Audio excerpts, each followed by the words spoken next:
ng bala gamit ang kamay? Kakalabas mo lang sa hukbo, pumunta para mag-apply bilang security guard sa kumpanya ng ate ko? At nagyayabang ka ng ganyan? Kalimutan mo na, kalimutan mo na. Ate, tara na. Huwag na tayo mag-aksaya ng oras dito. Shinfeng, di ba? Ipapakilala ko ang aking sarili. Ang pangalan ko ay Su Qingying, Pangulo ng Qingying Group. 24 na taong gulang, taunang kita na 500 milyon. Single ako ngayon. Ate, bakit ka nagpapakilala? Shinfeng, kakalabas lang sa hukbo, 26, single. Kung magtagumpay ako sa pag-apply bilang security guard sa iyong kumpanya, ang taunang kita ko ay mga 50,000. Magaling, ikaw na. Maaari na ba akong magtrabaho? Hindi naman. Ibig kong sabihin, ikaw na ang asawa ko. Tungkol naman sa trabahong security guard, kapag kinumpirma ng HR na may kakayahan ka, saka ka na makakapasok. Tara na, magpakasal tayo. Kasal? Uy, kakabalik ko lang mula sa Northern Frontier, at nakatanggap ako ng utos mula sa matanda na protektahan siya. Nagplano akong mag-apply bilang security guard para mas madali, pero sa hindi malamang dahilan, napakasal ko ang taong dapat kong protektahan. Ate, alam kong ayaw mong pakasalan si Young Master Chu. Pero hindi mo pwedeng gawin ito. Isasakripisyo mo ang sarili mo at tatakas kasama ang isang security guard? Anong ibig mong sabihin? Tatakas kasama ang security guard. Hindi ba siya ang security guard sa kumpanya natin? Hindi pa siya security guard ng kumpanya natin. Ikaw? Relax. Ang kasal natin ay formalidad lang. Dahil tinulungan mo akong tanggalin ang nanliligaw na iyon, babayaran kita buwan-buwan. 50,000 kada buwan bilang allowance. Huwag kang mag-isip ng kung ano. Siya. Ate, kahit na para iwasan niyang baliw na si Young Master Chu, hindi ka pwedeng maging ganyan ka-agresibo. Siya ay halatang hindi maaasahan. Hindi ka niya mapoprotektahan. Bukod pa, kung malaman ni tatay, baliin niya ang mga binti niya. Chief, ang dalaga, siya ay nagpakasal. Anong sinabi mo? Ang ganitong kahalagang bagay, bakit hindi niya ako kinonsulta? Kaninong pamilya ang pinakasalan niya? Ang pamilya Wang? Ang pamilya Li? O ang pamilya Chen? Wala siyang pamilya. Ang pangalan niya ay Qin Feng. Kakabalik lang mula sa serbisyo militar sa ibang lugar. Kasalukuyang walang trabaho at naglalagalag. Nag-a-apply siya bilang security guard. Nakakatawa. Ahlong, ahu, kumuha kayo ng props. Maya-maya, tatakutin ko ng husto yang mayabang na bata. Takutin siya hanggang mamatay. Opo. Nakuha na namin ang sertipiko. Tara na. Sasabihin ko sa'yo, ito ay isang kasal na para lang sa kaginhawahan. Kung mangahas kang guluhin ang kapatid ko, gagawin ko. Qin Feng? Hoy, hindi ba ito ang kasintahan ko noong 5 taon? Yung dating kasintahan? Tsk! Lumalabas ang mga dating kasintahan. Ang panlasa ng kapatid ko ay hindi talaga maganda. Nana, ikaw pala. Hindi ka ba nakabangga ng tao at nakulong? Paano ka naging guwardiya ng seguridad? Nakita mo ate? Nakulong siya. Mayroon siyang tala. Nana, hindi ka ba namatay? Tita, pakiusap, hayaan mo akong ihatid si Nana. Gusto ko siyang makita sa huling pagkakataon. Umalis ka, Qinfeng. Pinatay ang mga magulang mo. Nasaktan ka rin. Umalis ka na. Si Nana ay pinatay ng mga kaaway mo. Ang kanyang espiritu sa langit ay ayaw ka ring makita. Umalis ka. Ha, syempre nagsinungaling ako sa'yo. Oh, Qin Feng, nakatayo ka sa ilalim ng gusali ko umiiyak buong gabi. Kaawa-awa. Pero ang pamilya mong Qin ay bumagsak na. Nasira ang pamilya mo. Patay ang mga magulang mo. Hindi mo kayang bilhin ang isang bag na nagkakahalaga ng 20,000. Bakit ko pa gusto na makasama ka? Ate, sa palagay ko, si Qin Feng ay talagang mukhang kaawa-awa. Teka, paano mo nalaman na nakatama ako ng tao at nabilanggo? Siyempre, ako ang nag-ayos niyan. Ano? Hahaha, sabi ni Nana namin. Anyway, halos patay ka na. Nakabangga ako ng tao at kailangan kitang sisihin. Makatarungan naman iyan, di ba? Hahaha. Kaya noon, muntik na akong makulong. Ang buong bagay na ito ay plano ninyong dalawang gago, kung hindi dahil sa matandang naglinis ng pangalan ko. Marahil ay hindi ako nakarating sa Hilaga. Ate, ang kawawa naman itong si Qin Feng. Hindi ko na kaya makinig. Tulungan natin siya. Hindi mo na kailangan sabihin sa akin. Tara na. Hoy, Qin Feng, nakatayo ka dito hinihintay ako? Hindi ka naman nag-iisip na pakasalan ako, di ba? Pasensya na. Malapit na akong makasama si Master Jin Hao at gawing opisyal. Ikaw, kalimutan mo na. Ang pangit ng panlasa ko noon. Katulad mo, nakakasira ng mata. Hindi ka man lang karapat-dapat magtali ng sapatos ko. Ikaw, Qin Feng, karapat-dapat kang mabaon sa utang. Isang mahirap na gago na tulad mo. Nagtatrabaho bilang basurang security guard. Walang babaeng gusto sa iyo. Humanda kang maging single habang buhay. Sino ang nagsabing hindi siya gusto? Ang gagandang magkapatid na babae. Ikaw, sino ka? Ako ang asawa niya. Ako ang hipag niya. Ano? Hoy, kayong dalawang magaganda. Magkano ang binayad niya sa inyo? Sumasama kayo sa kanya. Huwag kang magsalita ng kung ano-ano. Mukha ba kaming mga taong nabibili ng pera? Panoorin mo to. Kasal kami ni Chin Feng, walang duda. Su Qingying. Bakit pamilyar ang pangalan na yan? 2 dilag. Talagang napakagaganda. Sa hitsura ninyong dalawa, at sa basurang security guard na ito, anong kinabukasan ang meron kayo? Sayang, talagang sayang. Anong ibig mong sabihin? Bakit hindi kayo sumama sa akin?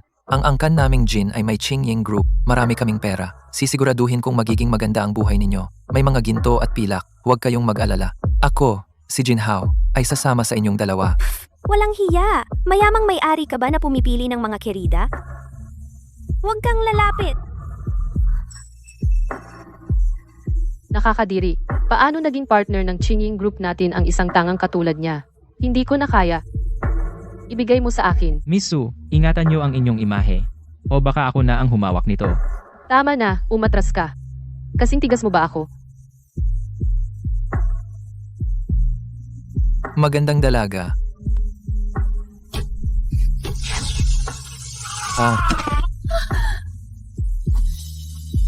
Ilikukin kita, gago. Chin Feng, ang lakas ng loob mo, pinapayagan mo silang manakit ng tao sa kalye? Huwag kalimutan 5 taon na ang nakalipas, hinahabol ka ng mga kaaway mo, maging ang mga magulang mo. Tulad ng sinabi mo, wala talaga siyang pamilya. Pero ano naman, mula ngayon, kami na ang pamilya niya. Tama. Ang lakas ng loob mo. Gagambalain mo ang bayaw ko. Sumangguni ka ba sa akin at sa kapatid ko? Lin Nana, alam ko kung sino ka. Ang resepsyonista sa Qingying Group, mula ngayon, tinanggal ka na. Tungkol sa kanya, sasabihin ko sa tatay ko ang totoo tungkol sa pagbangga at pagtakas. Kayo dalawa, makukulong kayo. Ang tatay mo? Sandali, Qingying Group? Naalala ko na. Ikaw ang binibini? Su, Ano ang tinititigan mo? Ang sinabi ko lang ay para lang suportahan ka. Huwag mong seryosohin. wa. Bakit ka nakatayo diyan? Saan? Uuwi para sa hapunan. Ayaw kong umuwi para harapin ang galit ni tatay. Nakakatakot. Babalik na lang ako sa kumpanya. Chief, ang mga props na hiniling mo ay handa na. Ito ay isang itak, gaya ng iyong utos. Nakakita kami ng hindi matalas. At tito, Para saan ang chainsaw? Gusto mo bang maging byuda ang anak ko? Sige, malapit na sila dumating. Bilisan mo at alisin mo ito. kakaiba. Hindi ba ayaw ng chief sa manugang na ito? Ang tatay namin, siya ang pinuno sa kalahati ng kanyang buhay. Hindi maganda ang puso niya. Hindi naman siya masamang tao. Maging matiyaga ka lang sa kanyang masamang ugali. Huwag kang mag-alala. Dahil kasal na tayo ngayon, kaya kong hawakan ang ganoong responsibilidad. Tatay, umuwi na ako. Tingnan ko, sinong gago nang walang sabi? Nagpakasal sa anak ko. Ikaw, gago. Tatay, ano bang sinasabi mo? Su, ako si Chin. Wala akong pakialam kung ano ang pangalan mo. Pumasok ka rito at mag-usap tayo. Maligayang pagdating, Miss.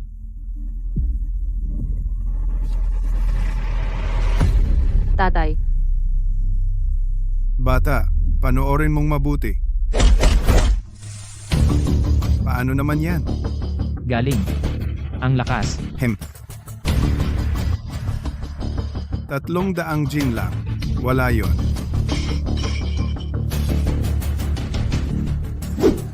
Bata, panoorin mo ito. Kung saktan mo ang anak ko, ito ang makukuha mo. Mahal, ang tatay mo ay sobrang matindi. Diyos ko, ano bang nangyari sa tatay ko ngayon? Nakakahiya naman. Huwag kang matakot. Ang tatay ko, hindi siya karaniwang ganito. Tumayo ng tuwid. Tumayo ng maayos. Mas maganda iyan. Nakakita ka na ba ng baril? Well, sa totoo lang, dati akong nasa norte. Isa kang security guard sa norte? Hindi rin iyan sapat. Kung gagawan mo ng masama ang anak ko, papatayin kita. Chief, may apurahang opisyal na negosyo kayo. Sige, tara. Kukwestiyonin kita ng maayos pag uwi ko mamayang gabi. Ailong, Ehu, Tara. Leibao, nahanap mo na ba ang kinaroroonan ng mga taong iyon? Chief, hindi pa. Si Leibao ay may mahigit 100 tauhan. Lahat sila ay matatapang na manlalaban. Lahat mula sa Green Gang ni Young Master Chu. Hindi kaya ng mga tauhan natin ang direktang laban sa kanila. Ang mga iyan ay mababangis na kriminal. At sa suporta ni Young Master Chu sa kanila, kahit dalhin ko lahat ng tao dito, wala tayong tsansa. Panatilihin silang kalmado, huwag silang alertuhin. Chief, nahanap na namin sila.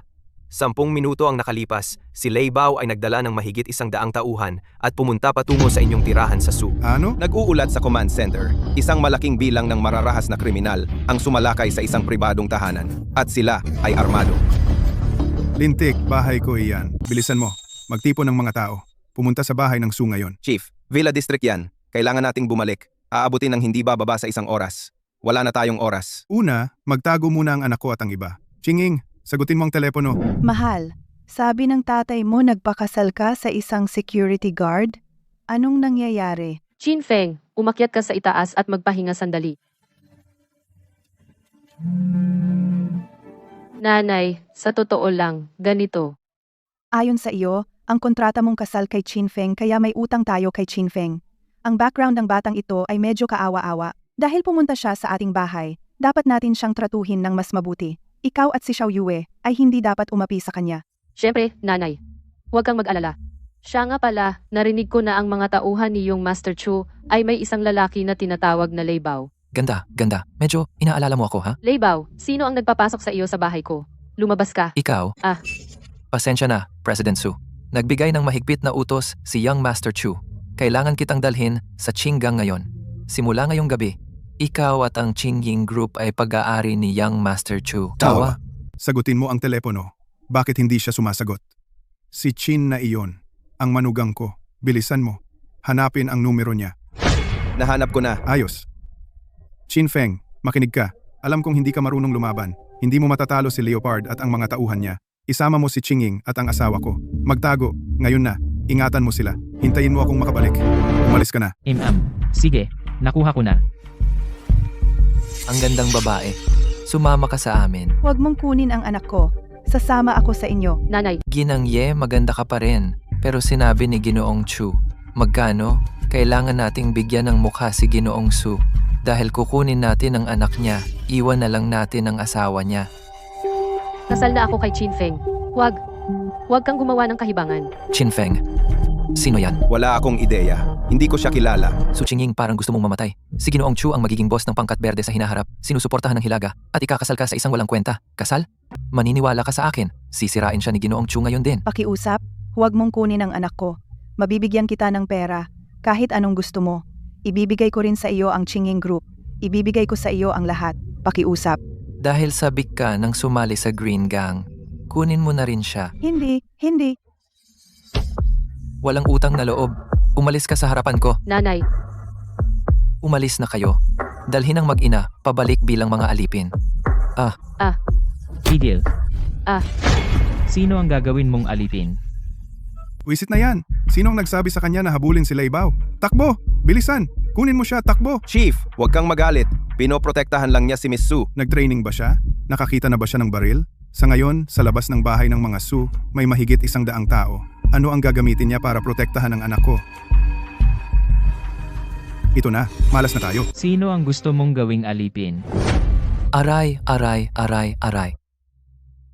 Bata, sino ka? Naghahanap ka ng gulo ha? Maniniwala ka ba? Papatayin kita sa isang palo. Chin Feng, wala itong kinalaman sa iyo. Ito ay personal na away ng pamilya Su. Umalis ka na. Oo, hindi na kailangan mong ipagsapalaran ang sarili mo para sa amin. At madamay ka rin. Sige, pumunta ka sa Qingying Group at hanapin si Xiao Yue. Kunin mo siya at tumakbo. Ipinagkakatiwala ko sa iyo ang bunso kong anak na babae. Hindi tama yan. Ano, may isa pang hipag? Kunin ko na lang pareho. Ang hipag na ito ay akin. Bata, ikaw pala. Binali mo lang ang pulso ko, di ba? Walang sino man sa inyo ang makakatakas. Hoy, yun lang ang kaya mo? Hindi. Hindi ba siya security guard? Mukhang magaling siya. Bata, sa tingin mo kaya mong magpakabayani, panoorin mong mabuti. Ang mahigit 100 tao na nakapalibot sa labas. Lahat kayo, kunin ang inyong mga sandata. Pumasok, maghintay ka lang.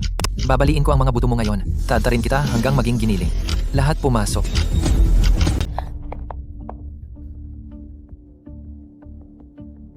Feng. Huwag kang mag-alala.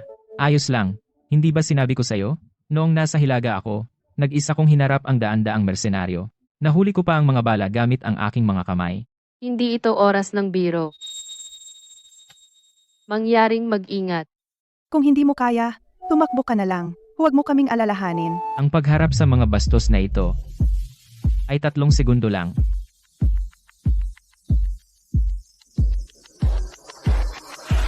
Sige, kunin mo siya. Oh, hindi! Malalagot tayo!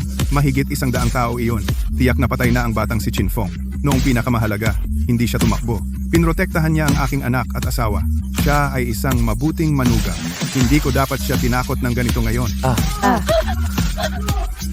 Anak, sa tingin mo makakaligtas pa ba si Chin Feng? Mom, kahit na magdala si tatay ng mga tao para iligtas tayo, sa palagay ko hindi ito gagana. Hindi ko dapat siya pinilit na pakasalan ako. Kasalanan ko na nasa ganito siya. Anak, tingnan mo dali. Komandante, tingnan mo dali. Hindi ko dapat siya pinilit na pakasalan ako. Kasalanan ko na nasa ganito siya. Anak, tingnan mo dali. Ito. Paano nangyari yun?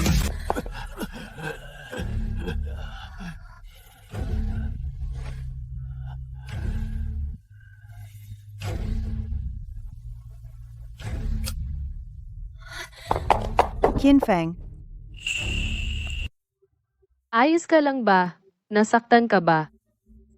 Chin Feng, ikaw pinatumba mo silang lahat. Medyo. Ikaw, Hindi naman. Sila mismo ang nagpatumba sa sarili nila. Tapusin mo siya.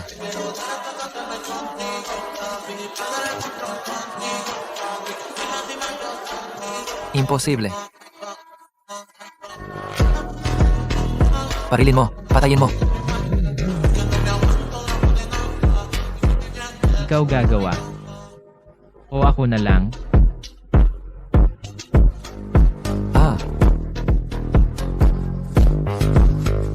Chin Feng, sabi mo lang nagbagsakan sila. Siguradong may alitan sila sa loob. Sagutan sa loob. Sabi ni tatay dati masyadong malakas ang tiyanggang.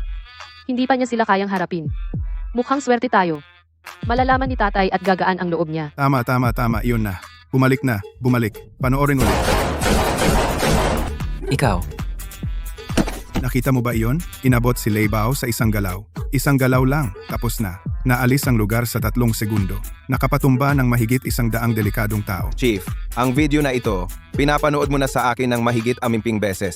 Ito ang manugang ko, para inisin ang lalaking si Chu. Nagbukas na ako ng champagne para sa selebrasyon. Nasaan sila? Nasaan ang magkapatid na Su? Dalhin mo rito ang talunan na si Lei Bao. Yang Master Chu, si Lei Bao at ang kanyang 100 tauhan ay hindi pa lumalabas mula nang pumasok sila sa tirahan ng So. Ano ang sinabi mo? Lahat ng 100 tauhan ay bagsak.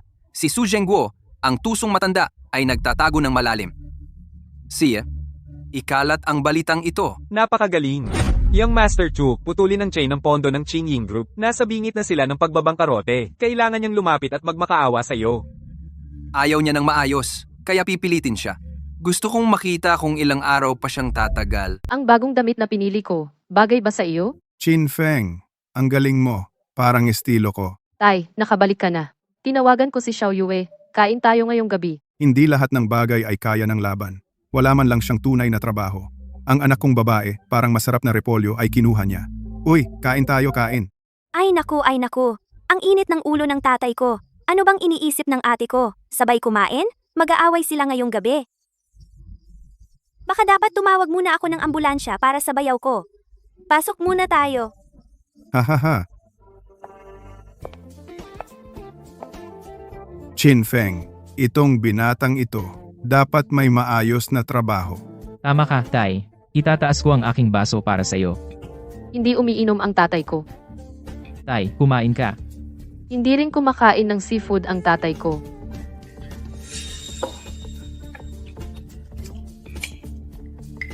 Hahaha, buti kang manugang. Tay, hindi ka ba tumigil sa pag-inom 3 taon na ang nakalipas? Hindi ba pinakakinamumuhian mo ang hipon? Nagpabagsak siya ng mahigit 100 tao mag-isa. Paano ako hindi kakain o iinom? Kontrata mo sa trabaho. Inaprubahan na ito ng HR. Simula ngayon, opisyal ka ng security guard ng Qingying Group. Bayaw, narinig ko na ang lahat. Mahigit 100 tao ang pumasok sa bahay kahapon. At naharap mo silang lahat. Mukha nga. Ang galing. Pero kailangan mo pa ring mag-ingat. Narinig ko sa ate ko na noong huling beses nag-aaway-away sila. Paano kung mangyari ulit? At hindi ka swertehin? Ang mahihina lang ang umaasa sa swerte. Naniniwala lang ako sa lakas. Bayaw. Mukha siyang astig kapag may tiwala sa sarili.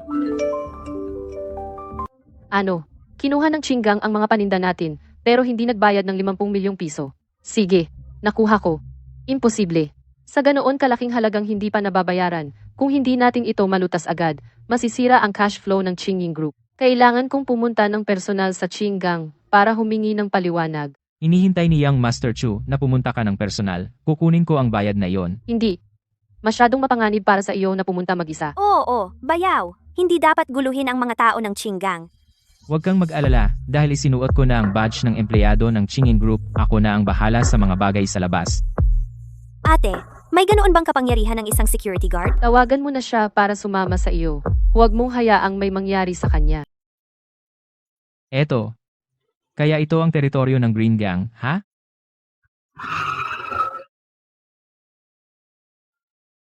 Nandito ka rin para maningil ng utang. Masasabi mo na. Utang mula sa Green Gang. Hindi basta-basta makakasingil ng ganyang utang. Nandito rin ako para maningil, pero iba ako sa'yo. Sasabihin ko sa'yo, kapag nasingil ko na ang sa akin, matutulungan din kita sa'yo. Hindi na kailangan. Maghintay ka lang dito. Huwag kang lalapit masyado. Baka madumihan ka ng dugo.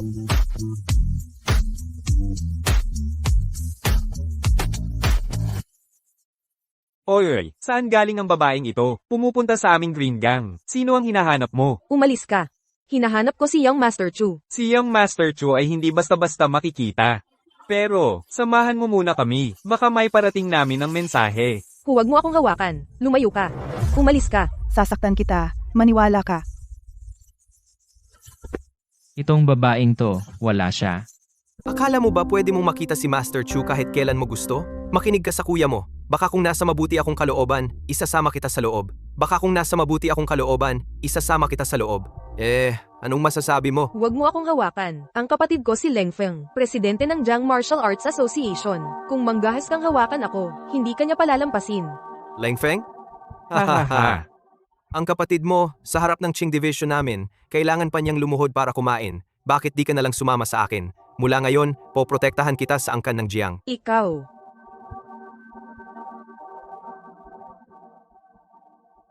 Kayo. Ang galing ng amo. Wala nang galaw ang babaeng ito. Ngayon, tingnan natin kung makakapagpakatigas ka pa. Dalhin mo siya sa kwarto ko mamaya. Ikaw pala.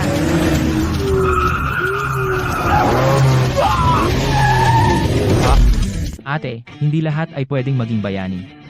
Tara na. Isasama ka ng kapatid mo para maningil ng utang. Ikaw pala.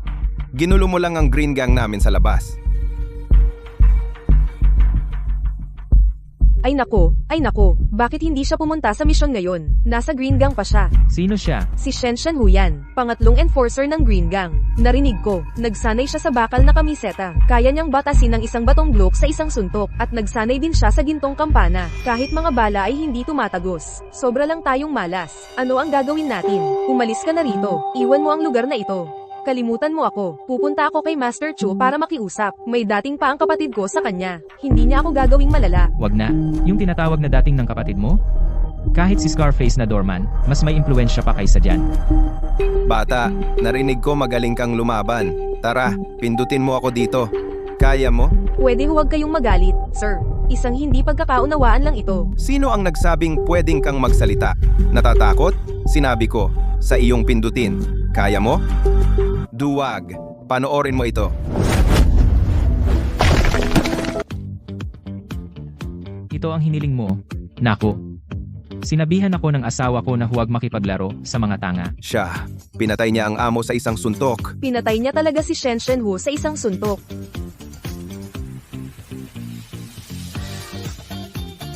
Mauna ka.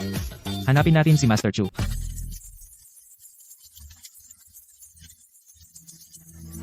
Teka. Sabi ng kapatid ko dati, para makilala ang pinuno ng Qinggang, kailangan mo ng kahoy na token mula sa Qinggang. Kung hindi, hindi ka makakapasok. Kahoy na token. Lahat ito ay ibinigay sa akin ng ilang matatanda. Tingnan mo kung mayroong Qinggang dyan. Hoy! Ano to? Longmen Tiger Gang, White Snake Sect Northward Army. Ito, sobra naman ito. Meron talagang Chingang.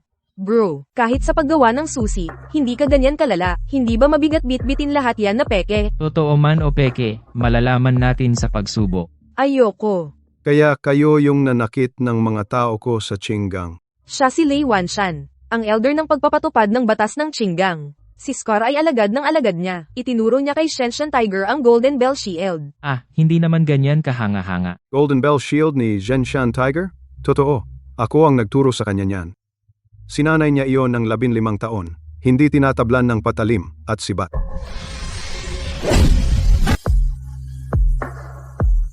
Bata, pumasok ka ng walang pahintulot sa Qinggang at sinugatan ang mga alagad ko at mga apo sa alagad. Naghahanap ka ng kamatayan. Pinakawalan mo ang iyong panloob na lakas. Hindi masama, pero biglang namatay si Shock Mountain Tiger. Nabali ang binti ni Scarface. Sarili niyang kasalanan iyon. Kung hindi kaya ng Qinggang, ang mga patakaran ng mundong martial, ako mismo ang magpapatupad. Ang tapang ng dila mo. Bata, kunin mo itong galaw ko. Ay nako, ang signature move ni Elder Lei, walang makakapigil. Elder Lei, dahan-dahan lang. Mayroon kaming token ng Qinggang. Oh? Ay nako, naglabas sila ng pekeng kahoy na token. Ngayon ay mabubugbog ako. Kung alam ko lang na kayo ay mga panauhing pandangal, dala ang token ng dating pinuno. Hindi ako maglalakas loob na maging bastos sa inyo. Nag-aaway tayo, pero ngayon magkaibigan na tayo. Halika, uminom tayo ng tsaa. Hahaha. Gumagana pala itong kahoy na token. Sino ba talaga siya? Sige, uminom kayo ng tsaa. Ang insidente ngayon ay hindi pagkakaintindihan. Ang Qinggang namin. Igilan na ang seremonya, 50 milyong pagbabayad ng Qingyin Group. Bayaran na ngayon. 50 milyon? Hindi maliit na halaga iyon. Kailangan kong pag-usapan ito kay Master Chu. 60 milyon. Hindi. Paano naging mas mataas? 70 milyon. Apelyido mo? Paano ngayong gabi? 80 milyon. At isettle na rin ang sa kanya. 80 milyon. Sige. Wala nang dagdag. Bilis. Buksan mo ang vault. I-withdraw mo na ang pera. 80 milyon, Lei Wanshan. Akala mo bang bangko ang Green Gang natin? Napag-aari mo? Ginoong Chu. Kumalma ka. Ang kahoy na token na iyon ay ang kautusan ng Green Master.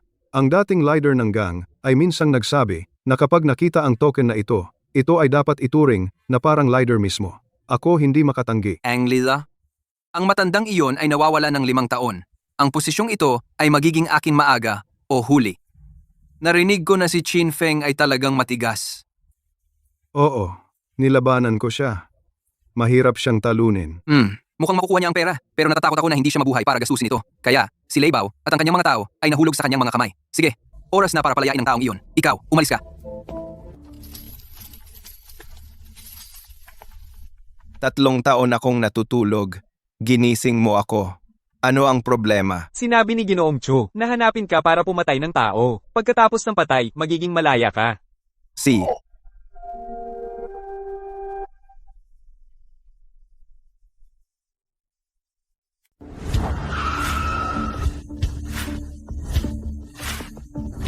Ate, bayaw, sa tingin ko pumasok talaga siya. Wala naman siyang problema, di ba? Huwag mo nang sambitin. Siguradong okay siya. 3 pangungusap ang sinabi niya sa nakatatanda ng Green Gang. Tumaas ang interes ng 30 milyong dolyar. Kawili-wili, ano ang pangalan mo? Qin Feng. Ako si Leng Qiu. Kung kailangan mo ng anuman, mahahanap mo ako sa black market. Ito ay regalo bilang pasasalamat sa pagtulong mo sa akin sa pangungulekta ng utang. Nang hahawakan na siya. Paano naman siya? Ate, nakalimutan mo? Ikaw at si Bayaw ay may kontratang kasal. Pagkatapos ng kasal, pwedeng gawin ni Bayaw ang kahit anong gusto niya. Ikaw mismo ang nagsabi niyan. Sino? Sinong nagsabing nagsiselos ako? Hindi ako. Nag-aalala lang ako baka hindi makolekta ang utang. Oh, magkita tayo muli, Qin Feng. Nakuha ko na ang utang. Saan? Doon. Ay naku, perang nasa truck. Ito ay higit sa 50 milyon, di ba? Hindi bababa sa 80 milyon. Bayaw, ang galing mo. Hindi masama. May reward ba? Oo. Ang reward mo ay bumalik sa kumpanya at bantayan ang gate. Hoy, paano mo ako matatapon pagkatapos mong gamitin? Bayaw, nagseselos ang ate ko. Nagsiselos? Ano bang ikasiselos? Gutom ako. Hahanapin kita sa kalahating oras at sabay tayong kakain. Ang impulsive mo talaga. Sige, ma'am. Ma'am, pakita po ng ID badge nyo. Nakakainis. Walang pakialam sa paligid. Eto, anong ginagawa mo? Bobo kang security guard. Bakit mo hinawakan kamay ko? Saan ka nakatingin? Harassment ito. Humingi ka ng tawad sa akin. Pasensya na. Anong nangyayari? Akala ng security guard na magaling siya. Tawagin mo ang supervisor mo. Qin Feng. Sino ka? Uy, ikaw nga si Qin Feng. Bakit nagkukunwari kang hindi ako kilala? Ako si Lin Xue, ang class beauty. Noong high school, nasa likod mo ako. Napakaraming liham pag-ibig ang sinulat mo para sa akin. Napuno pa ang isang kahon. Nakalimutan mo na? Ah, yun pala. Inihatid ko yun para sa mataba sa likod ko. Sinasabi ko lang, ang baba ng palad mo ngayon. Security guard ka? Buti na lang mataas ang standards ko. Hindi kita pinansyal dati. Mga kaklase, ang dati nating pangulo ng klase, si Qin Feng, ay nagtatrabaho na ngayon bilang guwardiya. Oy, si Qin Feng talaga ay guwardiya na. Hindi ba sobrang yabang mo dati? Ayaw mo akong manakit ng mga babae? Kaya, may mga babae ka bang mabubuli ngayon? Teka, sa sweldo niyang guwardiya, halos hindi na siya makakayanan. Mga babae? Saan siya makakahanap ng kasintahan? Malamang, hindi na siya kayang bumili ng aso. Haha. Hahaha. Narinig mo yon, Qin Feng? Nag-aalala ang mga kaklase mo sa'yo. Yung dalawang kausap mo kanina, isa ay si Zhao Jingli at ang isa ay si Wang Changchang. Bakit hindi mo sila hilingan na maghanap ng trabaho para sa'yo? Tagapamahala, Zhao. Si Zhao Ming ang ibig mong sabihin, di ba? Kung tama ang pagkakatanda ko, noong nakaraang buwan ay sinibak siya dahil sa pagnanakaw ng pondo ng kumpanya. Utang niya ay mahigit 3 milyon. Wala pa rin siyang trabaho, di ba? Ikaw, nagsisinungaling ka. Tungkol naman sa Direktor Wang na ito, si Wang Chiang, nabalitaan ko kakahiwalay ninyo noong nakaraang buwan at wala kang nakuha. Ngayon ay nakatira ka sa mga magulang mo. Paano? Paano mo nalaman lahat yan? Lin Xue, halos makalimutan ko, 3 taon na ang nakalipas, ikaw ay hostess sa night bar. Isang mayaman ang sumustento sa iyo ng kalahating taon. Tapos dumating ang asawa niya, at hinubaran ka sa mismong kalye, tumakbo ka ng 2 bloke. Oh, napakagandang tanawin, kailangan ko bang ipaalala sa iyo muli? Ikaw? Paano mo nalaman? Panunokso sa iba dahil guwardiya sila, baka tingnan mo muna ang sarili mo, tingnan mo kung malinis ang mga kamay mo. Alam mo, ayaw ko kapag yung mga taong wala namang pinagkakaabalahan nang aapi ng iba ng ganyan. Ano, kahit papaano nagkaroon sila ng magagandang araw. Ikaw, magiging bantay pinto ka sa buong buhay mo. Isang asong bantay, walang babaeng desperado para magkagusto sa'yo. Mamamatay kang mag-isa. Mahal, gutom na ako. Kain na tayo ngayon. Mr. Su. Presidente Su, Qin Feng, isang security guard lang siya. Ang lala ng ginagawa niya. Paano mo siya nakasama? Kahit gaano man siya kagaling o kasama, asawa ko pa rin siya. Siya ang lehitimong Panginoon ng Qingying Group, ang lehitimong lalaking Panginoon ng bahay. Isang tulad mo, na bagong sali lang, isang ordinaryong empleyado sa marketing department, ay hindi dapat nang aalipusta sa kanya. Kalimutan mo na. Sa tingin ko, ikaw ay wala kahit pangunahing etika sa propesyon. Hindi ka karapat-dapat manatili sa Qingying Group. Abisuhan ng HR na tanggalin agad si Lin Xue at huwag na siyang kuning muli. Oh, Presidente Su. Gutom na ako. Kain tayo. Nako. Ang asawa ni Qin Feng ay talagang presidente ng kumpanya. Huwag kang magkamali. Hindi ko ginawa ito para sa iyo. Ayoko lang na may maliit sa Qingying Group. Oo, aking mahal na Presidente Su. Hindi ka naman nagsiselos, di ba? Ikaw, paano mo masasabi iyan? Sa harap ng maraming tao, hayaan mo si Leng Qiu na humalik sa iyo.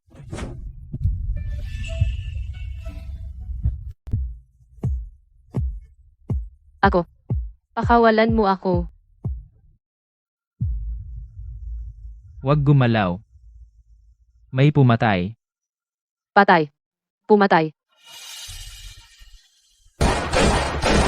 Dapa.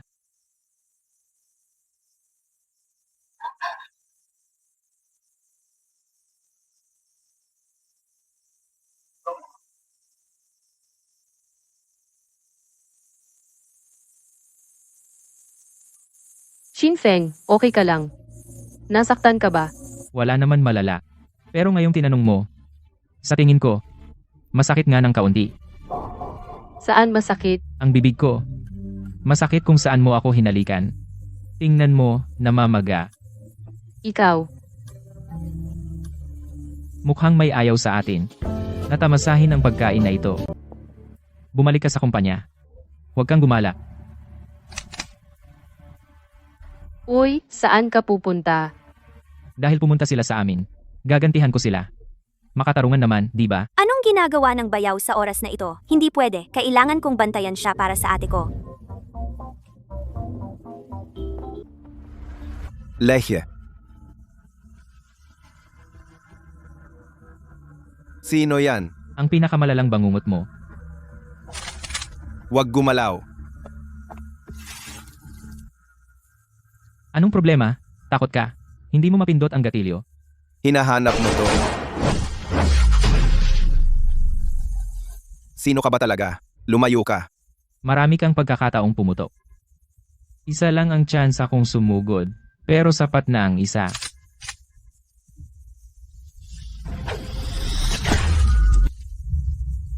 Manifestasyon ng aura. Ikaw ay. Bayaw. Naku, hindi maganda.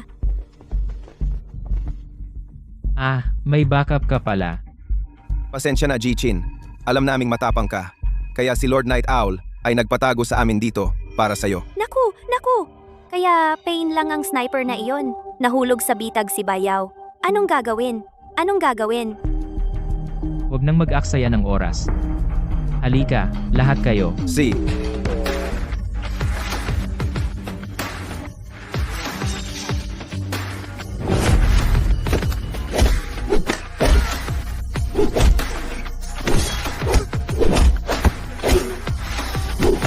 Diyos ko, pinatumba niya ang 6 na underground elite sa isang iglap. Si Bayaw pala ay ganito kalakas? Hindi. Kung ganoon, noong nakaraang sumugod si Leibaw at ang mga tauhan niya sa bahay ko, siya mismo ang tumalo sa kanilang lahat. Lord Night Owl, iligtas mo ako!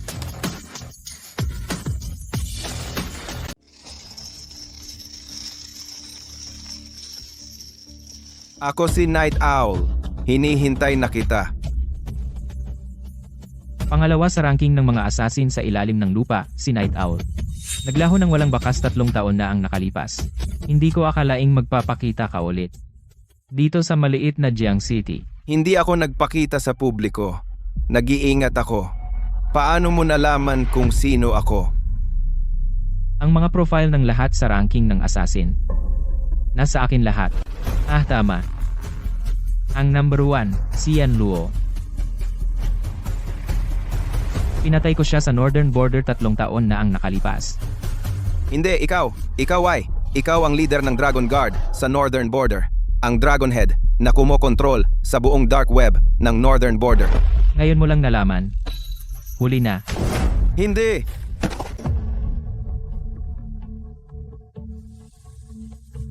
Ang Dragonhead ng Northern Border. Naku, Bayaw. Sino? Sino ba talaga siya?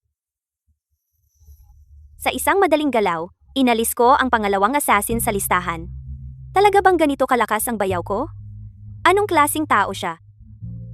Hindi. Kailangan kong sabihin agad sa ate ko. Pero, kontrata lang ang kasal nila ng ate ko. Sa bandang huli, maghihiwalay sila. Tigil. Espesyal na ahente na si Luzu mula sa Patrol Department. Kadeng pangalan, White Dove. Ikaw, ano ang pangalan mo? Nagdadaan lang ako. May natanggap kaming tip. Ang assassin mula sa Hilaga, si Night Owl, ay dapat lumitaw dito ngayon. Sandali, amoy dugo ka. Kahanga-hangang kakayahan. Kaya ikaw nga talaga si Night Owl.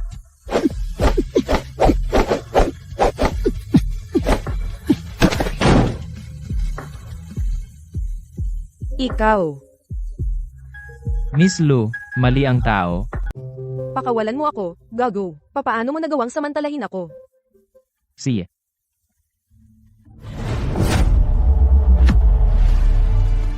Ikaw. Kailan kita sinamantala? Ako dapat ang magsabi niyan. Kalimutan mo na, hindi na ako makikipagtalo sa iyo. Payat ka na butot balat.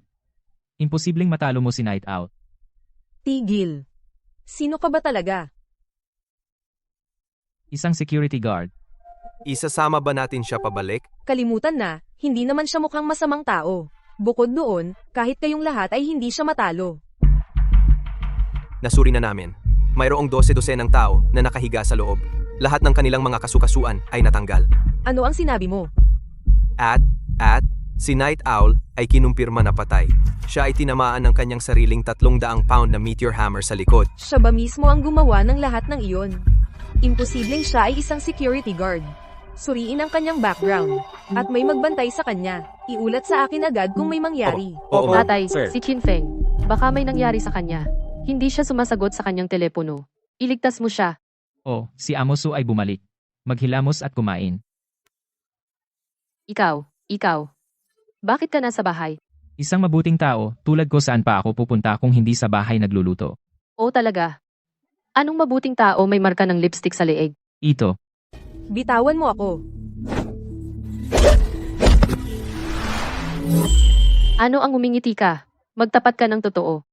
Tuturuan kita ng leksyon. Ate, tigil. Bunso, bakit ka ring umuwi?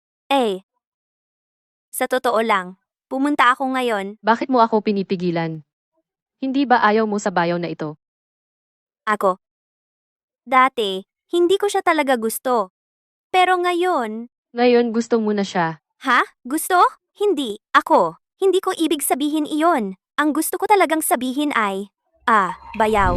Siya ay talagang mabait. Ate, huwag mo siyang asarin. Walang kwenta. Si Ye Xiao ang trump card, iniwan ko para sa'yo sa Green Gang noon. Pinalaki ko siya sa loob ng 5 taon, upang sa pinakamahalagang sandali, gagamitin mo siya para alisin ang iyong mga hadlang. At ikaw ginamit mo siya laban sa isang security guard. Tay, yang Chin Feng, talagang hindi siya simple. Lumpo na si Jen Shanhu, patay na si Ye Xiao. Sa eksena, wala akong mahanap kahit anong bakas ng pagkakasangkot ni Chin Feng. Hindi, pinaghihinalaan ko na si Lu Shui mula sa opisina ng patrol ang tumutulong sa kanya. Tumahimik ka, walang kwenta. Ako, si Chu Xiong, ay may mahigit 12 anak na lalaki, at ikaw ang pinakawalang silbi. Anong akala mo? Ako pa mismo ang aaksyon para linisin ang gulo mo. Lumabas ka.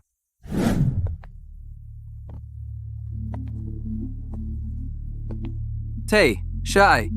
Ang pangalan niya ay Hongzhu. Siya ay isang cleaner na personal kong pinalaki mula bata pa. Hindi siya marunong ng martial arts. Pero hindi pa siya nabigo sa pagpatay. Hindi marunong ng martial arts? Kaya ba niya? Tanga. Hindi mo ba kayanin si Chin Feng? Baguhin mo ang iyong paraan. Alisin mo sina Su Qingying at Su Xiaoyue at sakupin ang buong Qingying Group. Patunayan mo sa akin na kaya mo. At ako mismo ang aaksyon para patayin si Chin Feng para sa iyo. Opo, Tay. Naiintindihan ko. Natanggap ang misyon. Bayaw? Pwede mo ba akong tulungan? Sige, ano iyon? Bayaw, napakahalaga ng kasosyong ito ngayon. Nagka-emergency ang ate ko ng huling minuto kaya hindi siya makadalo. Kaya ako na lang ang pinapunta niya. Pero narinig ko na si Zhou Zixuan ay may masamang reputasyon. Palagi siyang nakatitig ng masama sa mga babae. Medyo natatakot ako na baka may subukan siya. Kaya pakiusap, umaasa ako sa'yo. Anong klaseng tao siya? Siya ang batang master ng Yunding Capital. Sabi ng ate ko, kung makuha natin ang deal na ito sa kanila, magiging ganap na secure ang cash flow ng kumpanya. Aba, si Miss Su na pangalawa. Haha, ang ganda mo ngayon. Ikinagagalak kitang makilala. Hindi, sino ba ang gustong makipagkamay sa'yo? Sino ka? Ito ang aking bayaw, si Chin Feng. Siya, ang lakas niya. Nasuri ko na ang kontrata. Ayos naman ang mga tuntunin. Ang Qingying Group ninyo, humahanga ako. Talaga? Ang galing! Mr. Zhou, pumirma na ba tayo ngayon? Huwag kang magmadali. Ang cute mo, Miss Su. Paano kung uminom ka muna ng ilang inumin kasama ko? Binibini Su, pakiusap. Ako, hindi ako makainom. 3 baso lang. Inumin mo, at pipirma ako agad. Ako na lang iinom para sa kanya. Sino ba ito? Isang lalaking walang tunay na trabaho, isang bayaw na umaasa sa kanyang asawa at hipag. At akala mo kaya mong ipaglaban ng iba? Ginoong Chin, di ba? Narinig ko na nagtatrabaho ka bilang security guard sa Qingying Group. Anong problema? Walang pasok ngayon? Dumating ka para maging alalay ng hipag mo? Inumin ang alak ko. Hindi ka pa kwalipikado. Ikaw, Sinabi ko, pangalawang binibiniso, kapag nagnenegosyo ka, kailangan mo pa bang isama ang bantay mo? Naubusan na ba ng tagapagmana ang pamilya So? Wala bang mamamahala? sinong nagsabing walang namamahala?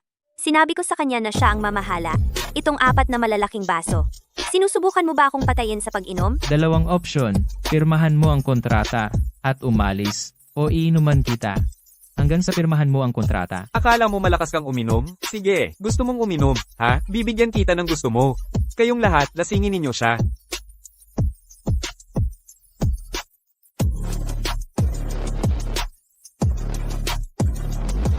Medyo busog na ako. Ha ha ha, hindi mo kaya, ha? Bakit ka nagpapanggap? Hoy, kayo! Tuloy lang tayo.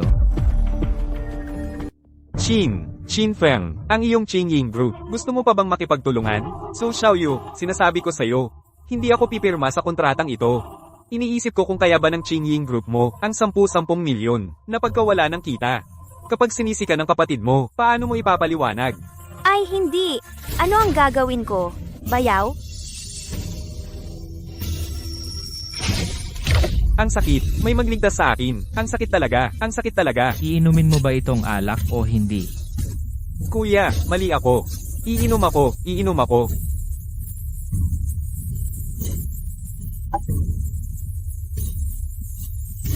Hahaha. Hoy, nakakadiri yan.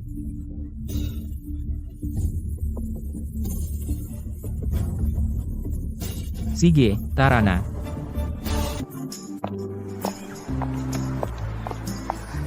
Aw, Okay ka lang? okay lang ako. Ang taas kasi ng heels ko. Talaga? Tignan nga. Pinainom ako ng sobrang alak at niloko ako para pumirma ng kontrata. So Xiaoyu. Kayo mga babae, palaging gusto magsuot ng ganyang kataas na heels. Kaya mo ba? Qin Feng, ikaw. Bayaw. Ang akala ko may narinig akong unga ng baka. Narinig mo ba? Wala. Nag-i-imagine ka lang. Tara na. Wala akong sapatos. Paano ako lalakad? Bayaw. Ito. Hindi ito tama. Di tumalon ka mag-isa. Hindi. Ang galing ng bayaw ko.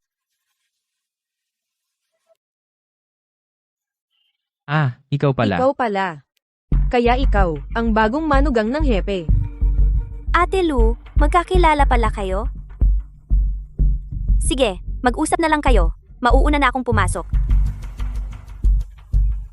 Ano na naman? Sinasabi ko sa'yo, tungkol sa nakaraang pagkakataon kasama ang kwago sa gabi, noong naglaban tayo. Hindi ako lumaban ng buong buo. Kaya, huwag mong isipin na hindi kita kayang hawakan.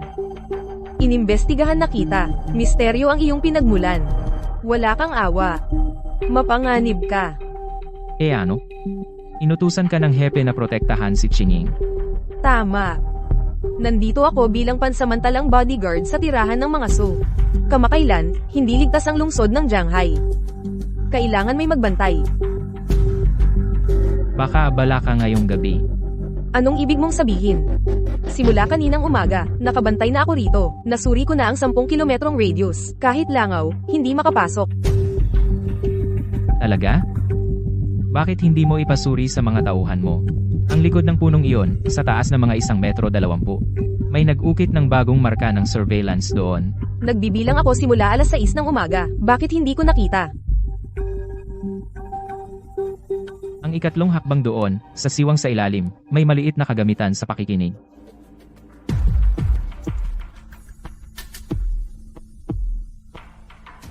Sa ilalim ng kotse na iyon, sa loob ng kanang gulong sa likod, mayroon ding monitor. Meron nga. Paano mo ito natagpuan? Qin Feng, sino ka ba talaga? Nasanay na sa hilaga. Suriin ng 3 beses bago pumasok, tingnan ang langit, lupa, at mga sulok. Lahat ng ito ay nakatutok sa pamilya Su. Oy, profesional na gamit. Hindi pangkaraniwang bagay. Kung ako sa iyo, mananatili akong malayo ngayong gabi. Kung hindi, baka hindi mo sila maprotektahan, at mawawala ang sarili mong buhay. Ako si White Dove, ang pinakamalakas na patrol sa lungsod ng Shanghai, sa nakaraang 3 taon. Sa tingin mo, takot ako sa kanila. Sige, ako, ang bantay. Uuwi na lang at matutulog. Ang amoy. May mali. May lumason sa atin. Kinying. Suchinging, ayos ka lang ba? Bayaw, ang galing mo ngayong araw. Paano kung ikwento mo sa akin ang mga kwento mo galing sa Hilaga? Bakit bigla akong nakaramdam? Nang panghina? Sukinging? Nasaan ka? Bayaw, pagkatapos maligo, bigla akong nahilo. Ito ay lason. Kalimutan mo na. I-neutralize ko muna ito para sa'yo.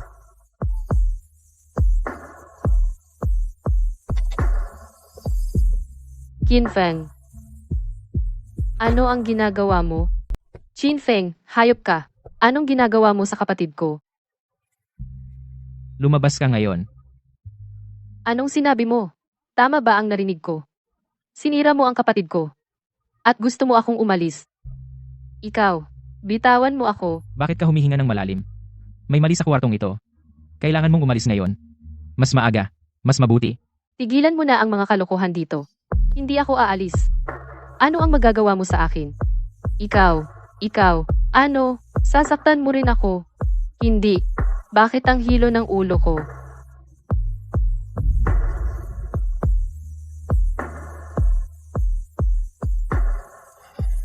Kita. Sinabi ko sa'yong umalis ka. Ngayon, tingnan mo ang nangyari. Bayaw? Ikaw. Huwag mong hawakan ang kapatid ko.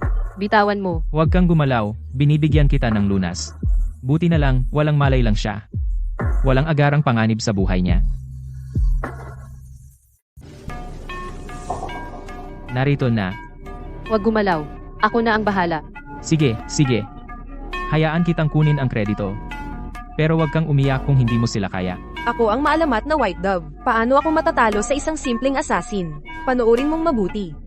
Ngayong gabi, ipapakita ko sa'yo ang tunay na lakas ng espesyal na ahente ng Patrol Department.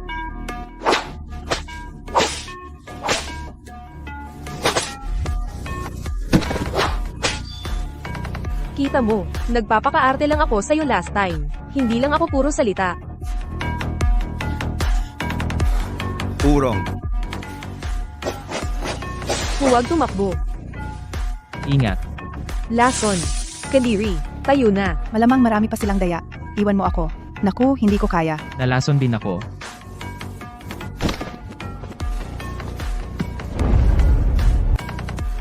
Ha. Sa wakas, Ang misyon na ibinigay sa akin ay kunin lamang ang buhay ng dalawang magkapatid na Su. Sino ba namang mag-aakala na si Qinfeng na binanggit ni Master Chu ay mahuhulog din sa aking espesyal na pulbos na pampakalma ng kalamnan. Ito ay isang masayang sorpresa. Sayang ang ganyang magandang katawan. At lahat ng galing na iyon, gamitin ka para makakuha ng kredito ay tiyak na magdadala ng malaking gantimpala. Ang iyong mga pilak na karayom. Kawili-wili. Hindi ka nalason? Paano nangyari iyon? Kailangan kong sabihin, ang espesyal mong pampakalma ng kalamnan, mayroon pa itong polen ng damong pampahina ng buto mula sa probinsya ng yun. Talagang epektibo ito. Kahit isang martial artist na aksidenteng nakalanghap nito ay babagsak ng kalahating araw. Buti na lang sa pilitan akong suminghot nito sa loob ng 10 taon noong bata ako. Bakit hindi ka naapektuhan? Paano mo ginawa yon? Wala ito sa akin. Uy, maliit na kapatid, ang kuya mo ay umakyat mula sa yungib ng 10,000 lason sa probinsya ng yon. Umakyat ako mula doon. Ikaw? Ano? Gustong makipaglaban? Si Mr. Chin ay talagang pambihira.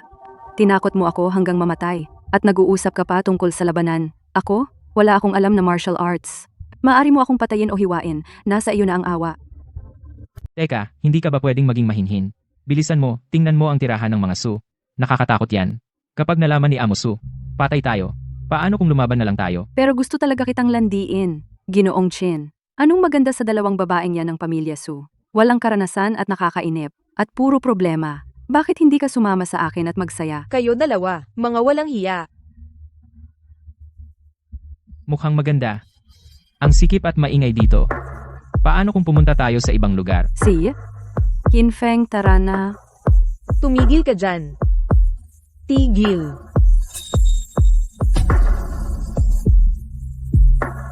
Dito na lang. So kailan tayo magsisimula? Ano man sabihin mo, Ginoong Chin. Dito mismo. Mamatay ka. Sinta, ang sungit mo naman. Usap-usapan ng pagbabahagi ng kaligayahan. Pero gusto mo pala akong patayin. Teka, ipakita mo sa akin kung ano pa ang kaya mo. Linalaro mo ako?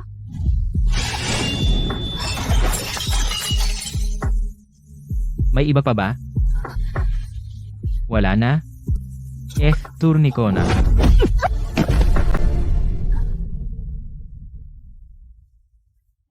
Antok na ako. Bumalik na tayo sa kama. Yung lason ni Lushue, dapat wala na ngayon. Ginoong Chin, alamat ka, pakiusap, gawin mo akong apprentice mo. Hoy, hindi, ikaw. Guro, ang galing ng mga galaw mo. Ang mga darts ay bumagsak na parang ulan. Hindi ka man lang commandat, inaamin ko, talagang magaling ka. Siya nga pala, ano yung kuweba ng 10,000 lason? Pwede mo ba akong bitawan muna? Hindi kita bibitawan, guro, pakiusap, guro, kaya kitang pagsilbihan ng tsaa, maglaba, magtiklop ng kumot, kaya kitang personal na alagaan. Turuan mo ako, guro. Bitawan mo muna ako. Hindi, mangako ka muna, guro, guro, guro, guro, guro. Sa umaga, mawawala na ang karamihan ng lason. Qinfeng. Ibigay mo sa akin. Bayaw, tigil. Hindi tama iyon. Saan ako matutulog ngayong gabi? Paano kung matulog sa gitna? Narinig mo ba yun? Ang lakas ng tunog nila kanina. Mga kabataan ngayon, sobrang mainit ang dugo. Tama yan. Ay, sana gumawa na ng hakbang sina Qinfeng at Qingying at bigyan kami ng isang malusog na sanggol na lalaki sa lalong madaling panahon.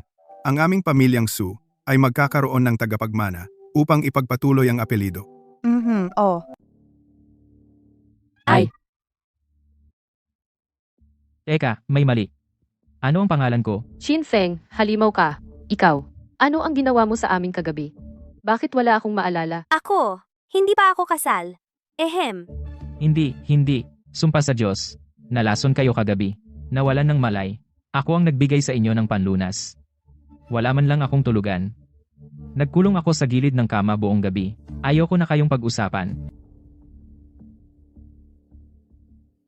Pagkatapos, ako. Bakit ang gulo ng damit natin? Tingnan mo kung paano kayo natulog. At tatanungin mo ako. Hindi kayo tumigil sa pag-ikot-ikot. Ninakaw ninyo pa ang kumot. Ako. Gutom ako. Kain tayo. Kain na, mga babae. Bayaw. Ang sariwa ng mga shrimp dumplings na ito, ang nipis ng balot. Paano mo ginawa? Ang lugaw na ito, natutunaw sa bibig. Ang lambot ng karne ng baka. Mas masarap pa ito kaysa sa chef na inupahan ni tatay. Qinfeng, ang galing mo talaga. Sigurado. Sa Northern Frontier noon, ang survival sa gubat ay isang pangunahing aral. Kumain na ako ng ugat ng damo. Kaya syempre kailangan kong malaman kung paano gawing mas masarap ang limitadong sangkap. Qinfeng, huwag mong isipin na ang paggawa ng almusal ay makakabawi sa kagabi. Kailangan mong managot. Tama.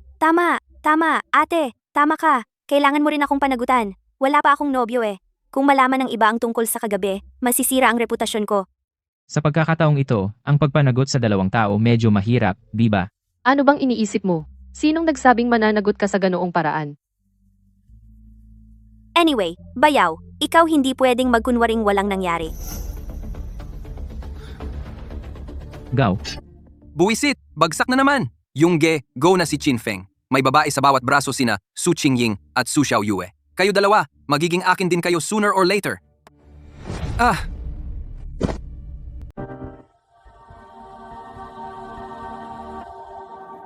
Tatay, Nagkamali si Red Spider. Malubha ang kanyang pinsala. Nahuli siya ni White Dove. Nagpadala na ako ng tao para alagaan siya. Wala na si Red Spider. Patay na si Night Owl. Baldado na si Thunder Leopard. Paano ako, si Chu Xiong, nagkaroon ng anak na walang kwenta? Tatay, huwag. Hindi naman sa hindi ako kaya. Si Qin Feng, sobrang kakaiba siya. Pumunta ako para mangalap ng impormasyon. Hindi ko man lang siya nakita. Ang pamilya Chu ay hindi nagpapatira ng walang kwentang tao. Alagaan mo ang sarili mo. Huwag mo akong pilitin na gawin ito. Tatay, kailangan ko ba talagang mamatay ngayon? Hindi ako bumalik na walang dala. Tatay, nalaman ko ang tungkol sa kanya. Si Qin Feng, may koneksyon siya sa Shanghai City. Massacre ng pamilya Qin, 5 taon na ang nakalipas. Ano ang sinabi mo? Siya pala ay inapo ng pamilya Qin? Uwa. Isang inapo ng pamilya Qin. Hindi lahat sila namatay at siya ay bumalik. Kung malaman ng mga matatandang iyon, ilang tao ang hindi makakatulog, ilang pamilya ang mawawasak. Tama iyan, tatay. Kaya kailangan nating harapin siya agad. Alam mo ba kung bakit labis kong pinapahalagahan ang Qinggang? Bakit iginigiit kong maging pinuno ang pamilya Chu? Ang tunay na halaga ng Qinggang ay nasa organisasyong nasa likod nito, ang Qianlong. Ang Qianlong ay may napakalaking kapangyarihan. Ang mga mapagkukunan at koneksyon nito ay lampas sa iyong imahinasyon. At ang Qianlong ay sumusunod lamang sa mga top-tier na Dragon Guards. Sa likod nila ay ang maalamat na Dragon Head. Dragon Head. Sinumang kumokontrol sa Qinggang at umupo sa trono ay magkakaroon ng pagkakataong pumasok sa Qianlong. Iyan ang tunay na pintuan sa kapangyarihan. Sayang, binigo mo ako. Pero ngayon wala nang saysay iyon. Dahil si Qin Feng na ito ay naging hadlang sa aking pagpasok. At sangkot ang pamilya Qin. Hindi ko na siya maaaring panatilihin. Ako mismo ang haharap sa kanya. Ikaw, umalis ka na. Su Presidente, bilhin mo na lang ang stock ng Ford chip. Magtiwala ka sa akin, sigurado iyan. Nag-aral ako sa ibang bansa, alam mo.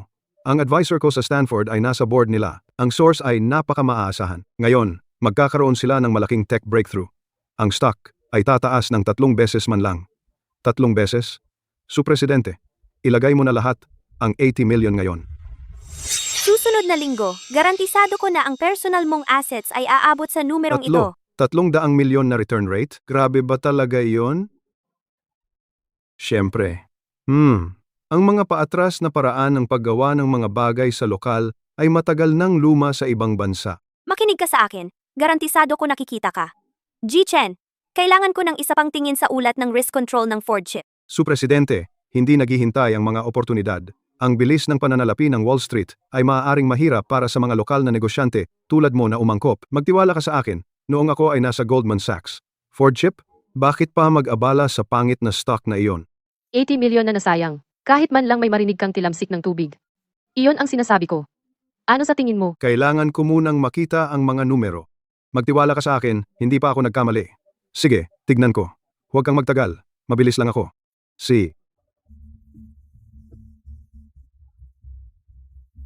Ford Keep. Ang pangit na stock na ito, bakit pa titingnan?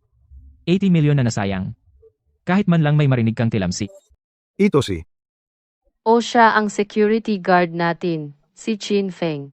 Ito si David Chen. Kakagaling lang sa Wall Street, investment advisor. security guard. Hahaha. Ang pinag-uusapan natin ngayon ay isang desisyon sa pamumuhunan na nagkakahalaga ng $40 milyong. Hindi ba dapat umalis ang mga walang kinalaman? Ang Ford chips ay isang buwis sa mga mangmang. Ang lahat ng usapan tungkol sa malalaking technological breakthroughs ay walang kabuluhan. Gumastos lang sila ng malaking pera sa pagbili ng second-hand lithography machine na luma na noong 3 taon ang nakalipas. Dinadaya ang mga estupidong dayuhan. Qin Feng, alam mo iyon? Bilang security guard, marunong ka bang magbasa ng candlestick chart? Walang kwenta ang sinasabi mo. Sige, kung galing mo pumili ka. Bilhin ni President Su. Kung kikita ka, magre-resign ako agad. Sige, pipili ako. Qin Feng, ikaw. Marunong ka ba talaga sa stocks? Oo, parang pagbili lang ng gulay sa palengke. Paano magkakapareho? Hahaha. Qin Feng, pinagkakatiwalaan kita. May mahigit 7 milyon pa ako sa account ko. Pera pang gastos. Hindi ako marunong mag-invest. Ikaw na ang bumili para sa akin. Sa iyo ang tubo, sa akin ang lugi. Xiao Yue, huwag kang magpakatanga. Kaya bilhin mo ito. Lahat ilagay. Ito ay katawa-tawa. Mahigit 7 milyon sa isang security guard at ilalagay lahat. Miss Su, sa tingin ko, ang pera pang gastos mo ay mauubos lang. Tumas. Tumaas talaga. Warong manufacturing?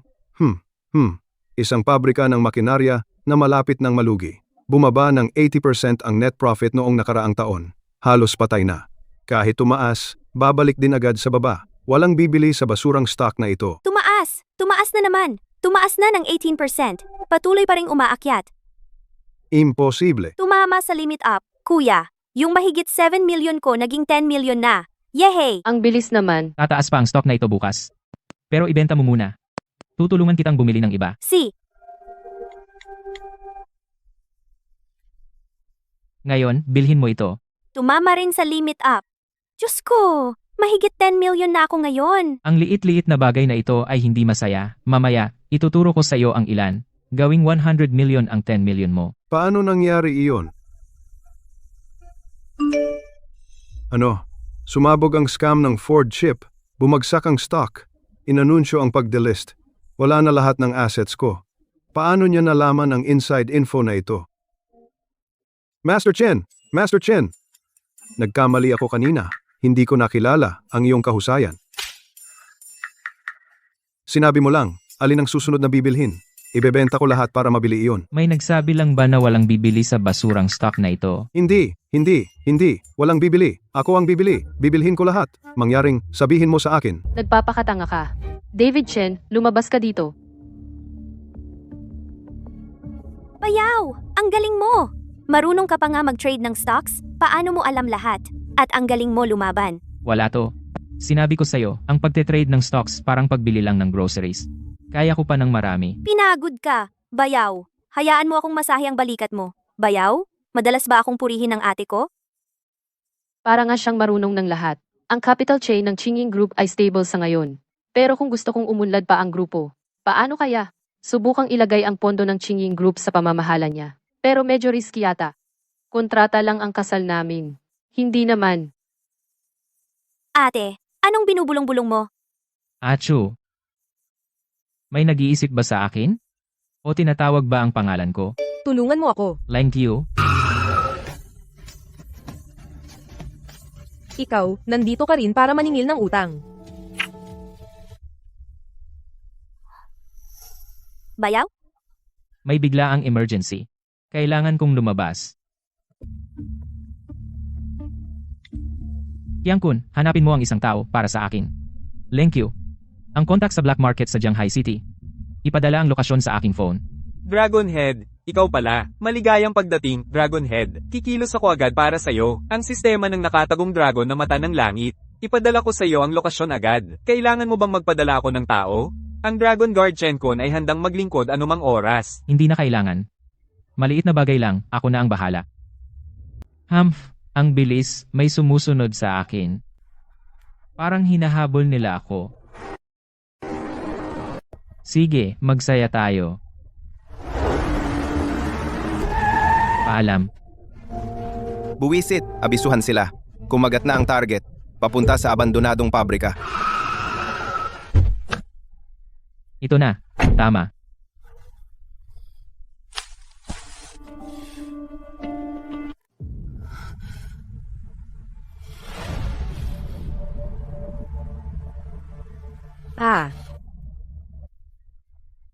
Lumabas ka. Naglakas loob kang gumamit ng mga ganitong panlilinlang para akitin ako dito. Bakit ka nagtatago sa dilim? Ang iyong panloob na enerhiya ay lumalabas. Kawili-wili. 3 master ng panloob na martial arts na nagpapakita. Magandang palabas. Hindi masama. Mas magaling kaysa sa mga basura mula sa Green Gang. Pero...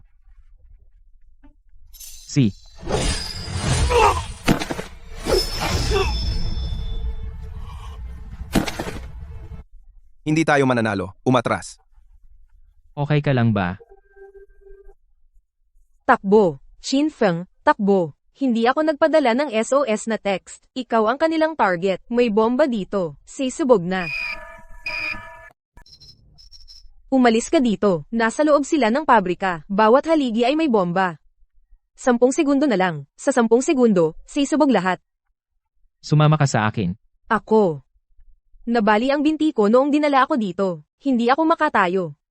Umalis ka. 10 segundo na lang. 10 segundo. Sapat na yon. Qinfeng, ang kalaban mo ay ako. Ngayon, dito tayo manatili ng magkasama. Lumayo ka. Pagod ako ngayon. Ayaw ko nang lumaban. Binigyan ako ng tiwala. At tapat ako hanggang sa huli, Chin Feng. Kailangan mong mamatay ngayon. Gusto mong mamatay, no? Sige, hindi kita susundan.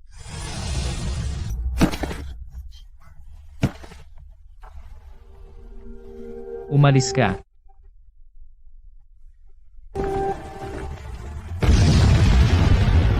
Alam kong darating ka. Parang isang bayani. Akala ko talaga nakita ko. Na nakatapak ka sa makukulay na ulap. Na lumitaw sa pinto.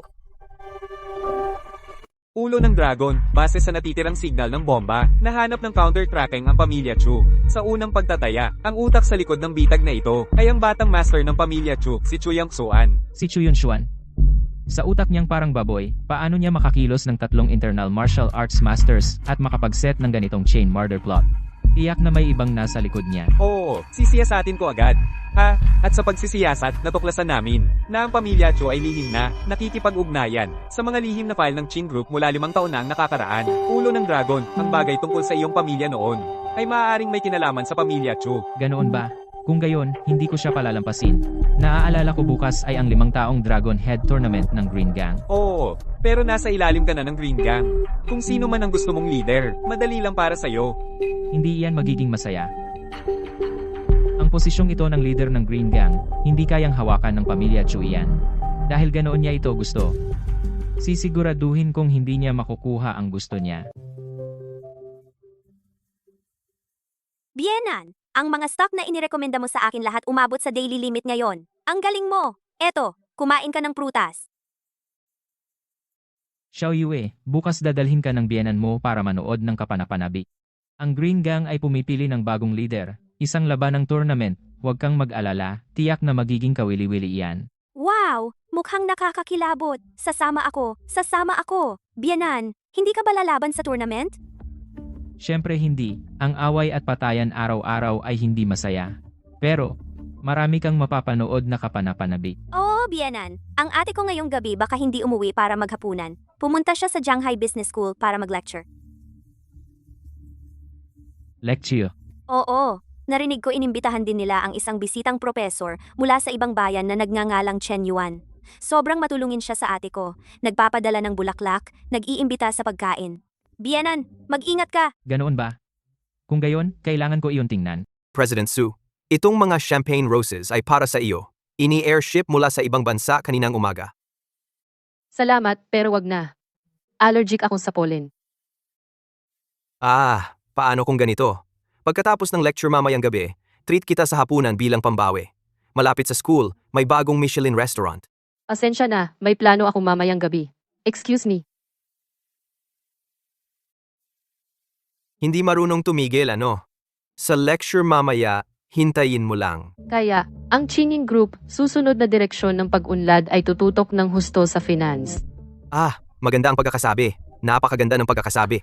Si President Su ay talagang isang kahanga-hangang babae. Gayunpaman, mayroon akong maliit na tanong tungkol sa finance gusto kong itanong. Iniisip ko kung maaaring tulungan ako ni President Su. Narinig ko na si President Su, minsan sa top finance program sa ating bansa, nag-aral ng 5 taon. Sa tingin ko ang mga tanong na ito ay madali lang para sa iyo, di ba? Ang tanong na ito ay napakahirap, pero parang pamilyar. Parang nakita ko na ito sa ibang pagkakataon. President Su, kailangan mo bang pag-isipan ito o hindi mo talaga kayang sagutin? President Su, ang iyong Xiamen University graduate degree sa finance hindi naman binili, di ba? Haha. Nagsisinungaling ka, President Su. Pwede bang magtanong, ano ang iyong tugon sa mga pagdududa ni Professor Chen? Kung peke ang degree mo, ang presyo ng stock ng Qingyin Group ay maaaring bumagsak ng malaki. Mayroon ka bang maipapaliwanag? Ako. Hoy, President Su, baka aminin mo na lang. Ilang bilyon lang naman ang lugi sa stock. Walang malaki. Madali lang yan. Security guard ka lang? Sino ka para magsalita dito? Nag-lecture tayo. Gets mo ba? Lumabas ka na ngayon. Chen Yuan? Dinala mo ang ganitong problema para subukan si President Su. Sino ka ba? Si President Su, hindi man lang nasagot iyon. Paano malalaman ng security guard? Tigilan mo ang pagpapanggap. Imposible. Nalutas mo ba talaga? Hindi lang ito ordinaryong problema sa pananalapi. Ito ay isang kinikilalang hindi nalulutas na problema sa matematika sa pananalapi. Ilang grupo sa buong mundo ang nagtatrabaho dito nang hindi bababa sa isang dekada. Diyos ko! At ng isang security guard? Nalutas niya talaga. Kakatanong ko lang sa eksperto sa pananalapi. Isang top expert. Sabi niya ganap na tama. Professor Chen, dahil itong problema ay isang world-class puzzle, kaya mo ba itong sagutin mismo? Oo. Ibinigay mo ng publiko ang problemang ito kay President Su. Ano ba talaga ang intensyon mo? Ako. Hindi ko alam na kaya niya talagang malutas ito. Chin Feng, ito ay isang world-class na problema. Paano mo ginawa? President Su, tingnan mo, ang pagsasalita mo tungkol sa world-class na mga problema. Paano ko malalaman?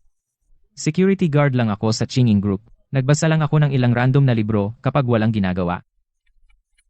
Lahat, isang security guard mula sa aming kumpanya, ay madaling malutas ang maliit na problemang ito. Sa tingin mo ba si President Su hindi kayang malutas ito? Hindi lang niya pinansin na sagutin. Ang aming Chinging Group ay gustong pumasok sa fintech. Ang lakas na ito ay nagsasalita para sa sarili, di ba? Kahanga-hanga. Mga kababaihan at kalalakihan, isang himala, isang world-class na problema sa pananalapi, nalutas ng isang security guard. Uuwi na tayo para maghapunan. Chin Feng, bakit siya ang gwapo?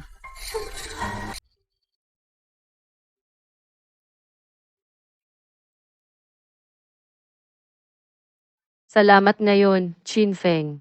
Uy, kasal na tayo. Wala yon.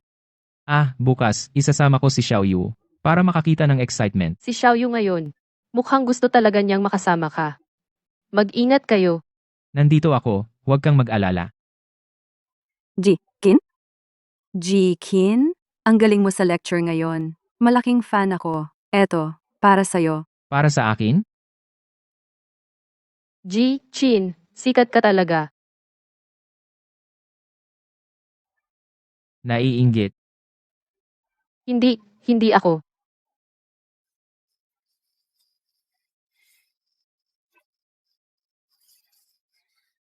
May assassin ba rito? Tulad noong nakaraan. Hindi yon. Ang ganda mo lang talaga ngayon. Gusto ko lang halikan.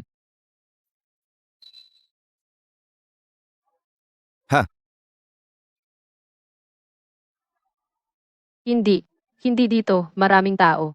Saka tayo humanap ng lugar na kaunti ang tao.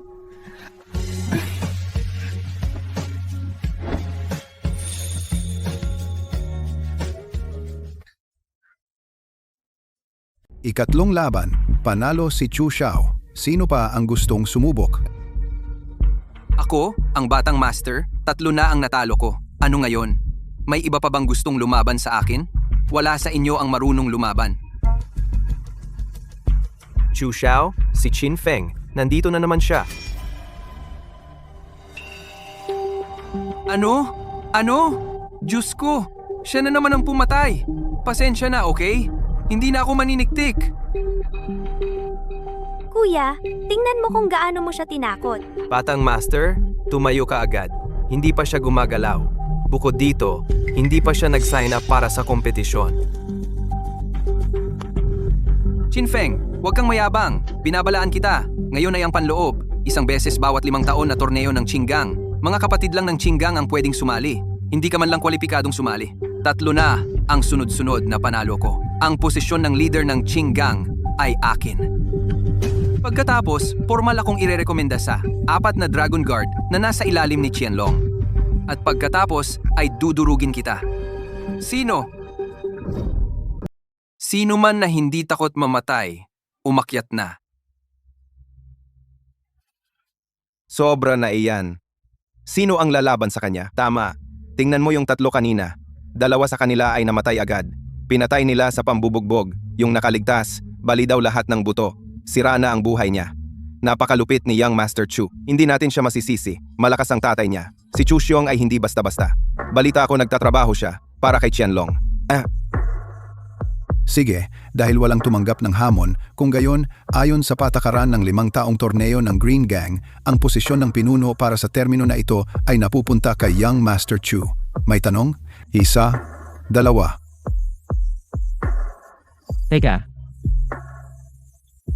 Chin Feng, ikaw na naman. Anong gusto mo? Kakasabi mo lang. Hindi ka sumasali. Hindi ka naman miyembro ng Green Gang. tama, hindi ako kwalipikado. At hindi ko naman sinabing sasali ako. Bakit mo pinatigil? Wala pa bang isang hahamon? Nasaan? Chin Feng, tumigil ka sa kakaloko. Di ba sinabi mong may isa pang hahamon? Nasaan siya?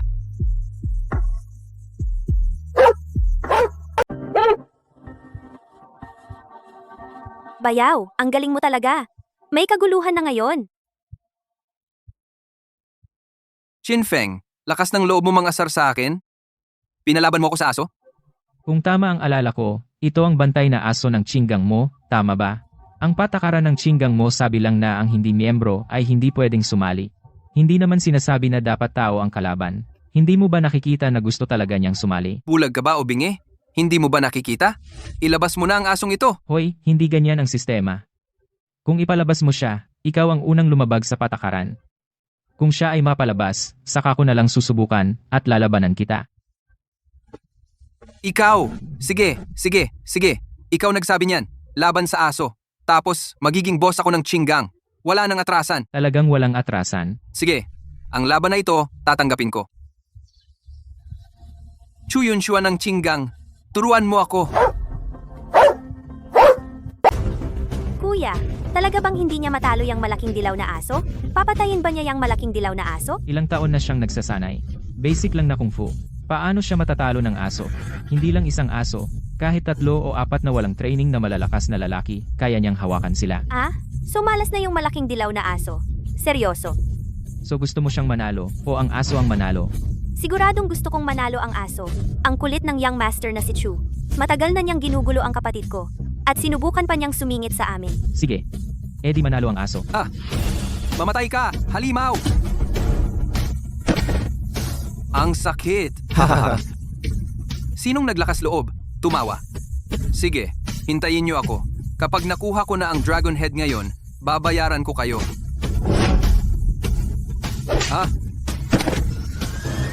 Nakakabaliw ito. Hindi ko man lang matalo ang aso. Buwisit, Chin Feng, pinapalaban mo ako sa aso. Hayop ka, kasalanan mo.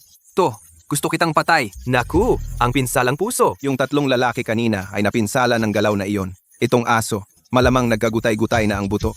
Sino ang mag-aakala na kailangang gamitin ni Binatang Chu ang galaw na iyon sa aso?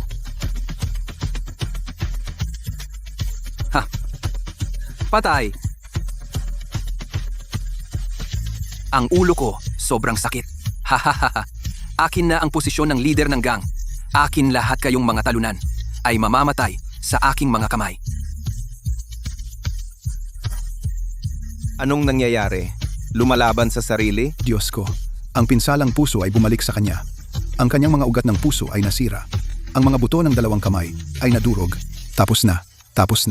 Kung malaman ni Chu Xiong gigibain niya ang luntiang gang, ano ang ginagawa ninyo dyan? Tawagan ng doktor, dali. Hindi kung gayon, sino ang leader ng luntiang gang ngayon? Natalo, si Binatang Chu.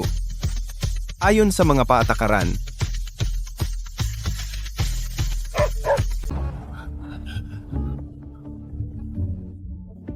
Ano pa ang hinihintay mo? May amo na tayo ngayon, di ba?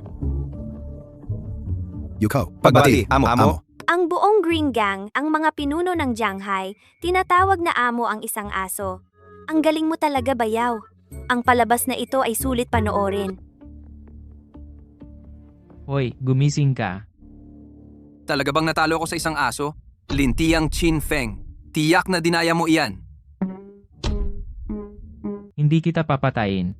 Umuwi ka at sabihin mo sa tatay mo, Chushong, laban. Tamang-tama. Lumalakas ang hangin. Ang pamilya Chu ay dapat lipulin. Nakuha ko na.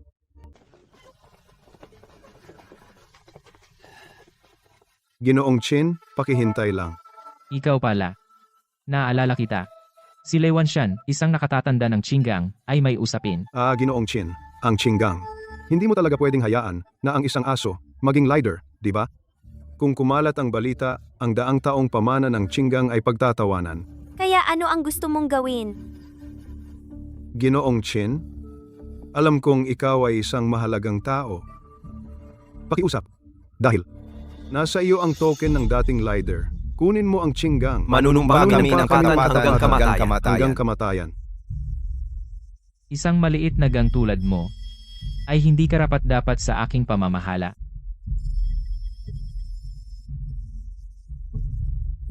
Kilala mo ba ito? Ito ang Qianlong Token. Ang maalamat na Qianlong Organization na token na tanging Dragon Head lang ang maaaring magkaroon. Ikaw ang Lord Dragonhead. Nagbibigay pugay ako sa Lord Dragonhead. Ayusin mo ang Qinggang mo. Kung may mangyari muli, ikaw ang pananagutin ko. Oo, naiintindihan ko. Si Lei Wanshan ay susunod sa Dragonhead hanggang kamatayan, sa apoy at tubig. Hindi na kailangan. Pangit ka. Hindi ko gusto yan.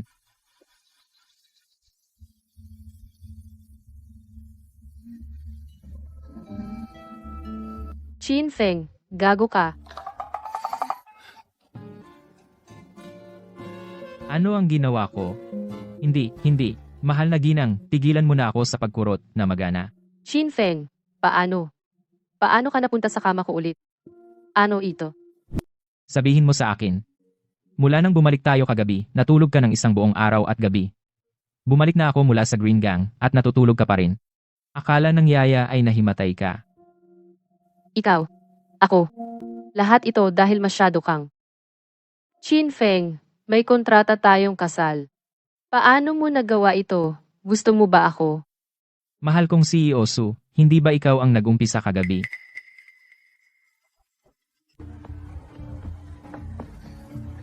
Huwag kang umalis. Hindi pwede. Ulit? Sige, kasalanan ko kagabi. Nag-transfer ako sa iyo ng 200,000 dolyar. Ituring mo na iyon bilang kabayaran mo para kagabi. Tingnan mo. Ang galing.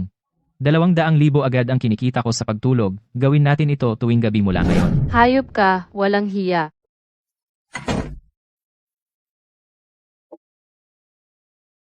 Kaya siya pala. Bitawan mo ako, bitawan! Tumahimik ka! Kung magsisigaw ka pa, itatapon kita sa ilog. Bilisan mo, nasa dulo ng eskinita ang kotse. Pakawalan mo siya! Ikaw, bastos na bata. Tulong! May mga masasamang tao! Kumukuha sila ng mga bata! Nakakainis. Huwag kang mag-alala. Wala na ang masasamang tao. Salamat, kuya. Miss, huli na tayo. Okay ka lang ba? Iniligtas niya ako.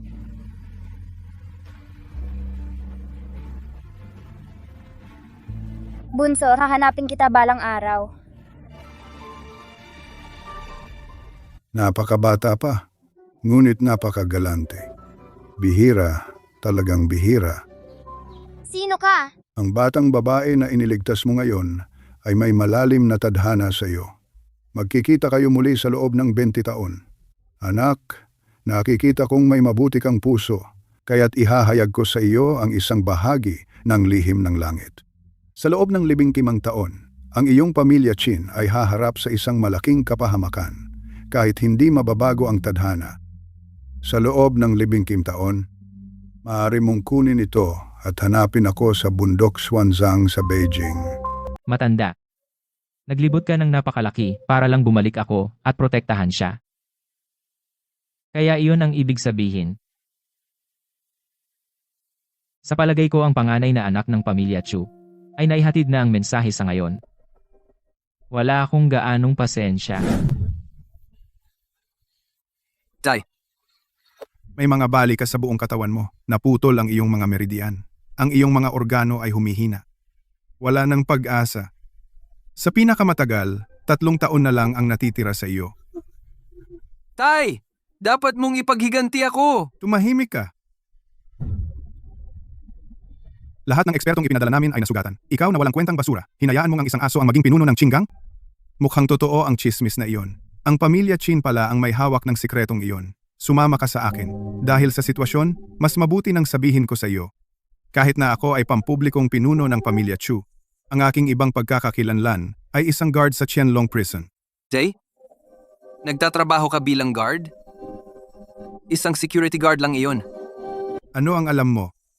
Alam mo ba ang uri ng mga taong nakakulong doon?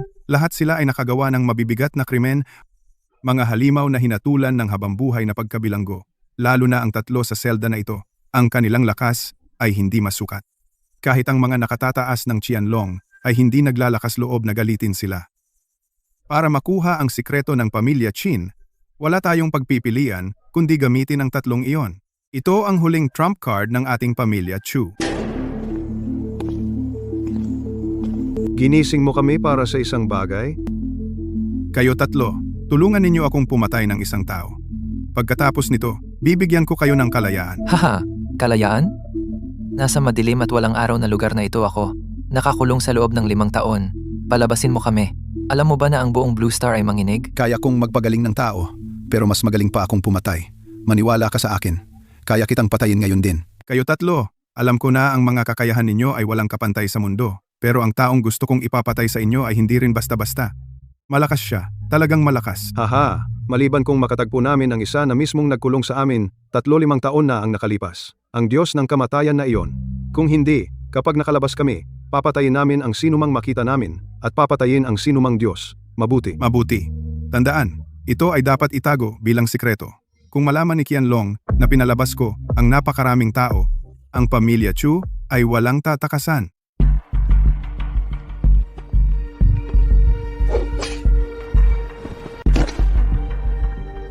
Tandaan mo ito. Kung hindi ka malupit, hindi ka tatagal. Ang nangyari ngayon ay hindi dapat malaman ng ibang tao. Umalis na kayo. Bayaw, salamat sa pagsama mo sa akin sa reunion. Wala yon. Delikado kasi ngayon. Tuwing lalabas kayo ng ate mo, kailangan kong sumama. Wow, ang gwapo niya. Si Aoyue, nobyo mo ba ito? Bayaw ko ito. Mabait siya. Siyempre, ang galing ng bayaw ko. Kaya niya lahat. Oh, tingnan niyo kung sino. Su Xiaoyue, dinala mo talaga yung bayaw mong security guard. Sa reunion, galing tayo sa elite school, class reunion. Nagdala ka ng security guard dito, hindi ka ba nahihiya? Juhao, wag kang magsalita kung hindi mo alam. Mas hot ang bayaw ko sa'yo. Mas classy siya sa'yo. Sa tingin ko ikaw ang mukhang security guard. Bayaw, pasok na tayo. Bakit ako mukhang security guard? Ang suit ko ito, mahigit $1,000,000. Xiaoyue, maligayang kaarawan. Ito ang limited edition perfume na in-order ko para sa'yo. Ang latest handbag. Gusto mo? Salamat! Xiaoyue, kaarawan mo ngayon. Bakit hindi mo sinabi sa akin? Akala ko simpleng reunion lang ito. Ayoko lang na gumastos ka. Huwag kang mag-alala. Bayaw. Basta dumating ka. Para sa akin, iyon na ang pinakamagandang regalo sa kaarawan. Ano itong tungkol sa pinakamagandang regalo? Maligayang kaarawan, Xiaoyue. Ito ay espesyal kong nakuha mula sa Sotheby's auction. Heart of the Crown. Tingnan mo. Gusto mo ba? Wow, Heart of the Crown. Narinig ko na limitado ito sa buong mundo. Itong bracelet. Ang mga batong nakalagay dito ay lahat ng natural na kulay na gemstones. Ganyan talaga si Zhou Hao. Mayaman lang talaga siya. Narinig ko bago pa sila isinilang ni Xiaoyue, nakatakda na silang magpakasal. Sino ba ang may alam? At Salamat. Pero, hindi ako mahilig sa masyadong makintab. Walang anuman. Hindi naman ganoon kamahal. Mga 8 digits lang. Subukan mo. Siguradong babagay sa'yo. Aching bracelet? Ikaw?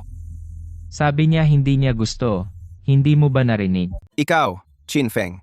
Hindi mo man lang alam na kaarawan ni Xiaoyue ngayon. Dumating kang walang dala para makikain lang. At naglakas loob mo pang sirain ang regalo ko?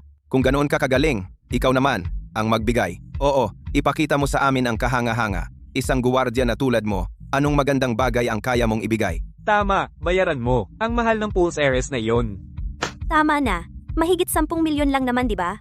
Joe, babayaran kita. Ngayon ang kaarawan ko. Inimbitahan ko ang bayaw ko. Sino ka para mang-asar dito? Kumain ka o hindi? Kung ayaw mong kumain, umalis ka. Hindi ko alam na kaarawan niya ngayon. Pero magbibigay ako ng regalo bilang kapalit. Ang pinakamaganda. Ha ha ha, ang pinakamaganda. Ikaw? Qian-kun, ako ito. Kunin mo ang Qianlong No. 1, ang mga bagay sa bodega na angkop sa isang dalaga, at ayusin mo lahat. Opo, Dragon Head. Dalhin mo ang kalahati ng maliit. Ate bayaw kayo, hindi nyo naman kailangang gawin ito. Sobra na ito. Hintay lang. E di hintay ako. Tingnan natin kung anong magandang regalo ang kaya mong ibigay. Oh, ngayon ko na gets. Huwag mong sabihing mag-group buying ka para bumili ng bagay na 99 cents na libre ang shipping. Kailangan pang maghintay? Ano? Kailangan ng 5 o 6 na araw bago ma-deliver. Ha ha ha ha. Dalhan mo kami ng pinakamahal mong putahe. tig-2 sa bawat isa. At ang pinakamainam mong alak, Louis XIII Black Pearl. Magsimula sa 10 bote. Ginoo, limitadong edisyon itong alak. Konti lang ang stock namin. Ang isang bote ay nagkakahalaga ng 2.8 million. Akala mo hindi ko kaya? I-charge mo. Ginoo, narito ang card mo. Kita mo yan? Yan ang tunay na kapangyarihan. May gusto ka? Bilhin mo agad. Kunin mo agad. Walang paghihintay. Hindi na kailangang mangako nang wala sa hipag mo. Ha ha ha ha. Ang yabang, nakakainis. Kaya pala si Xiaoyu ayaw sa kanya. Sakto, parang probinsyano. Ang cringe. Pero ang yaman ng pamilya Joe, 10 bote ng Louis XIII, basta-basta lang. Halos 30 milyon na yun. Master Joe, pasensya na. Ang Louis XIII Black Pearl na gusto mo, ang huling 10 bote, kagagaling lang sa stock. Binili lang ng bisita sa katabing VIP room. Lahat sila. Dagdagan mo ng pera. Magdadagdag ako ng 1 milyon bawat bote. Kunin mo ang alak para sa akin. Sige, Master Zo, mapagbigay. Hayaan mong ipakita ko sa iyo ang tunay na kapangyarihan. Pero ang ilang bagay, talagang hindi mabibili ng pera. Payuhan kita. Huwag kang mag-imbita ng gulo. Anong ibig mong sabihin? Qin Feng, puro kakalokohan. May mga bagay na hindi mabibili ng pera? Kung ayaw nilang magbenta, dahil hindi tama ang presyo. Tanga lang ang hindi magbebenta. Master Joe, sabi ng bisita sa tabi, hindi ipinagbibili ang alak, kahit magkano pa. Peste. Magdadagdag ako ng 2 milyon pa kada bote. Hindi ako tulad ng ibang tao. Kaarawan ni Xiaoyu ngayon. Libre ko itong bote. Mr. Joe, hindi sila magbebenta. Magdagdag ng 3 milyon. Hindi magbebenta. 5. Mr. Chin, eksakto ka. Pero paano mo nalaman? Hindi pa rin sila magbebenta. Mr. Joe, hindi lang sila tumanggi ngayon. Sinabi pa nila. Sinabi nila. Sinabi nila. Ano ang sinabi nila? Sinabi nila, sa liit ng yaman ng inyong pamilya Zoe, pinakamabibili mo lang ay 1 bote ng mouthwash mula sa kanyang wine cabinet. Ang pamilya Joe ay kahit isa sa 3 nangungunang pamilya sa Jianghai City. Naghahanap siya ng kamatayan. Sinabi ko sa iyo, ang ilang bagay ay hindi mabibili ng pera. Sino ka bang akala mo? Nagmamataas. Kung hindi ko mabili, ikaw kaya. Pabayaan pa ang 1 bote ng alak. Guard ka lang na walang kwenta. Hindi mo kaya ang alikabok ng boteng ito. Hindi mo ito kaya. Pumunta ka sa kabilang kwarto at sabihin mo sa kanila, kukunin ko itong alak, magbabayad ako ng $0. $0?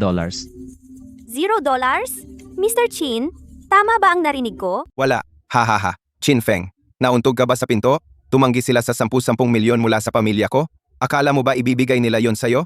Sino ka ba sa tingin mo? Ang kapal ng mukha mong magyabang dito? Waiter, halika dito. Tingnan mo siya. Mukha ba siyang may pambili dito? Okay lang. Sige. Tandaan mo. Kung magalit siya ng sobra, sabihin mo sa kanya na hanapin ako. Ano? 0 yuan? Sinong tanga ang sumisira sa saya ko, kinuha ang inumin ko, at naglakas loob na magulat ng 0 yuan sa teritoryo ko? Sawa ka na sa buhay, no? Bakit hindi ka nagsasalita? Akala mo ba biro ang Qinggang? Ang Qinggang, ang underground king ng Jianghai City. Talo na tayo. Nasa gulo na talaga tayo. Kasalanan lahat ni Qin Feng dahil nagyayabang. Nabalitaan ko na nilulunod ng Qinggang ang mga tao sa ilog para maging pagkain ng isda. Mamamatay ba tayo? Hindi. Okay lang. Close ako sa Qinggang. Matagal na kaming magkakilala, Elder Lei. Marami na akong narinig tungkol sa iyo. At tungkol sa nangyari ngayon, lahat ito ay hindi pagkakaunawaan. Elder Lei, ang tatay ko ay si Zhou Jiangguo mula sa Zhou's Real Estate. Nag-inuman tayo ng tsaa noong nakaraang buwan. Naaalala mo ba? Tungkol sa pangyayari ngayon? Dapat yumuko ang tatay mo at mag-alay ng inumin sa akin. Hindi siya karapat-dapat na tumayo at magsalita. Nasira mo ang mood ko sa pag-inom. Wala sa inyo ang aalis ngayon. Itatapon ko kayong lahat sa ilog para pakainin ng mga isda. Elder Lei! Wala itong kinalaman sa amin. Siya lang iyon. Siya ang gumawa. Tama na, Lei Wanshan. Buksan mo ang iyong mga mata at tingnan mong mabuti kung sino kami. Wala akong pakialam kung sino ka. Hoy, hindi. Teka, parang pamilyar ang boses na iyan. Ito ay... Elderley, ang lakas ng dating mo, ha? Mr. Chin, naging bulag ako. Ako. Dapat akong mamatay.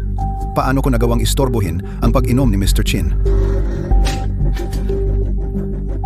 Elder, Ano pang hinihintay mo? Kunin mo ang 10 bote ng Louis XIII Black Pearl. Dalhin mo lahat dito. Ako mismo ang magbubuhos ng inumin para kay Mr. Chin. Mr. Chin, ang alak na ito, hindi, ang bar na ito, ay mga pag-aari ng aming grupo. Mula ngayon, nasa iyong kontrol na lahat. Kung kailangan mo ng iba pa, ang buong grupo namin ay magbibigay ng kahit anong gusto mo. Xiao Yue, ang galing ng bayaw mo. Ang astig niya. Ang matanda ng Qinggang ay talagang lumuhod kay Qin Feng. Paano ito nangyari? Sino? Sino ba talaga siya? At dumating na ang regalo ni Miss Su para sa kanyang kaarawan. Nagpapadala ng pagbati ang Qianlong Organization. Maligayang kaarawan, Miss Su. Sa utos ni Mr. Chin, dinala namin ang mga regalo sa kaarawan. Isang kwintas na Imperial Pigeon's Blood Ruby. Isang orihinal na scroll ng larawan ng babae ng dinastiyang Tang. Pasadyang gawa. Isang pares ng pink na susi ng Lamborghini. Isang Pacific. Ang titulo ng lupa ng Fanxiao Island. Isang medalya ng Qianlong Organization. Sa medalya na ito, makakakuha ka ng pinakamataas na pandaigdigang clearance. Ang pamilya Zhou ay maaaring magpakaabala at hindi pa rin kayang bilhin ng isa man dito. Paano siya naging napakayaman? Ano ako? Isang clown. Ito ay sobrang yaman. Ate, bayaw, ito ay sobrang mahal. Hindi ko ito matatanggap. Ang ganda nito. Bagay sa'yo. Ipak na rin ng iba. Ipadala sila sa bahay ni Sumamaya. Huwag mag-alala, ang Qianlong ay may daan-daang bodega. Kahit anong gusto mo, marami akong yan. Bayaw, napakabuti mo sa akin. Bayaw? Umuwi na tayo. Si ate ay may pulong mamayang gabi. Dapat kang sumama sa kanya. Sige.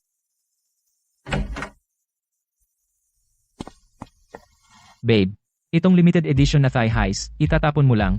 Ito ay sobrang sayang. Anong sinasabi mo? Tulungan mo akong maglinis. Ngayong gabi, kailangan nating umalis agad sa Shanghai City. Qin Feng, ito ang lahat ng ari-arian ng pamilya Su. 3 villa, 2 bahay, at 2 apartment, plus ilang mga card. Nasa kanila lahat ng pera na naipon natin sa mga nakaraang taon. Mga 10 milyon, sayong-sayo na ngayon. Ito ay lahat ng pamana ng pamilya Su. Para rin sa iyo, kailangan mong isama sina Qingying at Xiaoyu at umalis na ngayon. Maghanap ng tahimik na lugar at mabuhay ng maayos. Huwag na kayong bumalik sa Shanghai. Ipinagkakatiwala ko sa iyo ang 2 kong anak na babae. Magsumikap ka, at sa lalong madaling panahon ay ipanganak ni Qinghing 2 malusog na lalaki. Tay, sa mga oras na ganito. At iyan pa ang iniisip mo. Wala. May magsasabi ba sa akin? Kung ano ang nangyayari? Master, may malaking nangyari. 3 SSS class na kriminal ang nakatakas sa bilangguan. Ang kanilang mga codename ay Xing Shan, Doktor ng Multo, at Watch Ang. Lahat sila nasa International Most Wanted List. Nangungunang 10 halimaw. Kakakuha ko lang ng balita. Pupunta sila sa Shanghai City. Ang target nila ay tila ikaw at ang pamilya Su. Yun lang. Sandali, yung 3 matatandang hayop dapat ay nakakulong sa Shanghai Prison sa loob ng maraming taon. Paano mo nalaman ang tungkol sa Shanghai Prison? Lubhang lihim iyan. Sige na nga, hindi ngayon ang oras para magtanong. Umalis na kayong lahat. Kailangan ninyong umalis sa Shanghai City bago maggabi. Qin Feng, alam kong matapang ka. Noong nakaraan, pinatay mo yung babaeng assassin. Iniligtas mo ang buhay ko. Gusto kitang tawaging master. Pero iba na ngayon. 3 tunay na halimaw iyan. Oo, kapag nakarating na ang 3 halimaw na iyan sa Shanghai, lahat ng puwersa sa Jiang'an City hindi sila mapipigilan. Bilisan, umalis na! Hindi ito bagay na kaya mong hawakan. Tay, nanay, hindi kayo sasama? Ako ang chief. Paano ako tatakbo sa panahong ganito? Kahit bumagsak ang Jianghai, kailangan kong tumayo sa harap ng lahat. Qin Feng, bata ka pa. Isama mo ang 2 kong anak na babae at umalis. Hindi na kailangan umalis. Huwag mag-alala. Qin Feng, hindi ito oras para maging matapang. Mamamatay ka, at mapapatay mo sina Qingying at kapatid niya. Sabi ko, basta nandito ako, huwag kayong mag-alala. Kahit bumagsak ang langit, hindi tayo kailangang lumipat. Qingying, kausapin mo siya. Ito ay usapin ng buhay at kamatayan. Ayokong may mangyari sa iyo. Ito ay... Lu Shui, alam ko. Kung darating nga yung tatlong mabibigat na kriminal, mahirap para sa atin na mabuhay. Pero naniniwala lang ako sa sinasabi ni Chin Feng. Kapag nandito siya, ligtas ang pakiramdam ko. Siguro, matagal ko na pala siyang gusto. Baka ito na ang tunay na pag-ibig. Oo, kahit ayaw kong aminin. Pero si Chin Feng na yun, may mature charm talaga na nagpaparamdam ng seguridad. Haha, nakakatawa naman. Teka, Chin Feng, ilang taon ka na, kumakain ka pa rin ng ganyan. Ang gulo ng Shanghai City ngayon, wala ka bang puso? Bagong lasa. Masarap naman. Subukan mo? Hindi naman masama. Teka, sandali. Muntik mo na akong ma-distract. Panahon ba ito para sa chips? Oy, Chin Feng. Paano kung, ibig kong sabihin, paano kung, bago mo nakilala ang mga Su sisters, ako muna yung nakilala mo, magiging tayo. Ha? Anong sinabi mo? Wala. Susubukan kong pigilan siya kasama ang ilang tao mamayang gabi. Chin Feng, kung magbago ang isip mo, ilabas mo na lang sila sa pinto sa likod kahit kailan. Gets.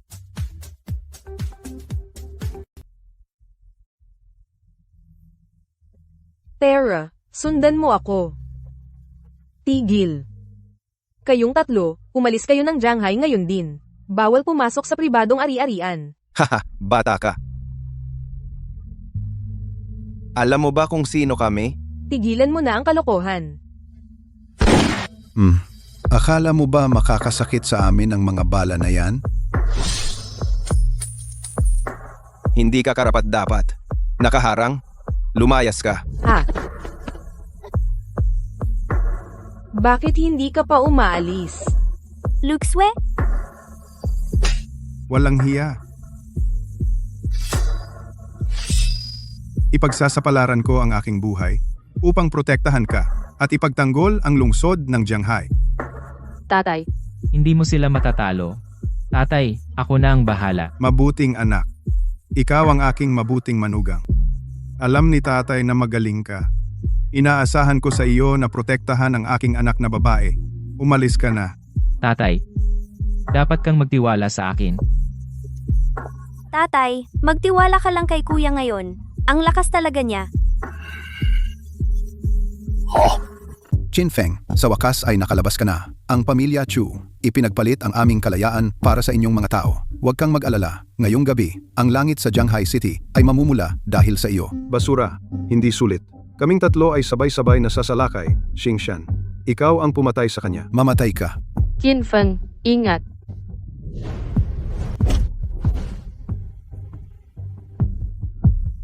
Limang taon na. Kayo tatlo. Pareho pa rin kayong mga tanga, tulad ng dati. Sino ka? Idilat mo ng mabuti ang iyong mga mata at tingnan mong mabuti. Napakalakas. Hindi. Ikaw pala. Ako nga. Kaya, gusto mo pa ba akong patayin? Singkay, doktor ng multo, at pagiging panandalian. Tatlong kriminal na antas SSS, talagang lumuluhod sa kanya. Wala nang patayan. Ano? Kakalabas lang namin sa bilangguan at sasalubungin namin itong Diyos ng kamatayan. Hindi pagkakaunawaan. Lahat ito ay hindi pagkakaunawaan. 5 taon na ang nakalipas. Noong ikinulong mo kami sa bilangguan ng Shanghai, alam ka lang namin bilang Dragonhead. Hindi namin alam na ang tunay mong pangalan ay Chin Feng. Kung alam lang namin na ikaw iyon, kahit may 10,000 kaming tapang, hindi kami maglalakas loob. Wala na. Hindi na mauulit. Uy, walang laman ang bakuran na ito. Wala man lang upuan. Long show, maupo ka sa likod ko. Ako ang magiging upuan mo. Haha, ako, ang Dr. Multo, narito para maglingkod. Ang gusto ko ay maglingkod sa'yo. Gumamit lang ako ng isang galaw, medyo naninikip ang balikat ko. Amo. Nagpractice ako ng masahe sa loob ng 5 taon sa bilangguan. Mas mahusay pa ang aking kakayahan kaysa dati. Ramdam mo. Kayong dalawang alipores. Ang isa ay nagiging upuan. Ang isa ay nagmamasahe sa kanya. Ano ang natitira para sa akin? May iwan ba ninyo ako ng gagawin? Amo, ako dapat ang magsisindi ng sigarilyo mo. Wala akong tiwala sa iba na magsisindi nito. Talaga? Oh, bakit kayo tumakas? May problema ka ba sa akin? Hindi. Amo, hindi namin gusto tumakas. Iyon ay ang bastard na si Chuksyong. Pinilit niya kami. Sa totoo lang, gusto namin nasa kulungan. Hahaha. Tama. Pagkain, inumin, at kaligtasan. Saan ka makakahanap ng ganun kagandang lugar? Para sa akin, ayaw kong binabantaan.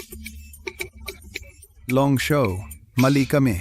Hindi na kami maglalakas loob ulit. Amo, pinsala na namin ang aming martial arts at kamay. Maawa kayo sa amin.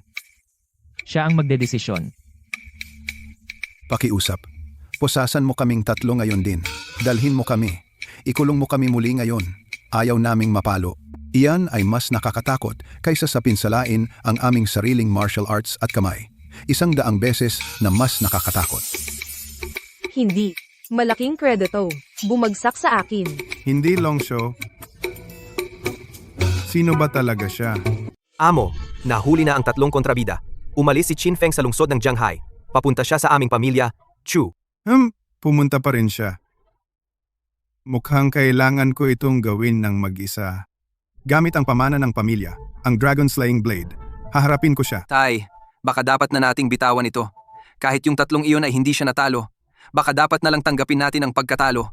Anong sikreto ang tinatago ng pamilya Qin na nagpapadesisyon sa iyo? Tumahimik ka. Wala kang kwentang basura. Alam mo ba, ang pamilya Qin ay may isang uri ng sinaunang sikretong sining ng pakikipaglaban. Ang dugong Qin. Lahat sila ay isinilang na mga prodigy sa martial arts. Isang araw ng pagsasanay, katumbas ng 3 taon para sa iba.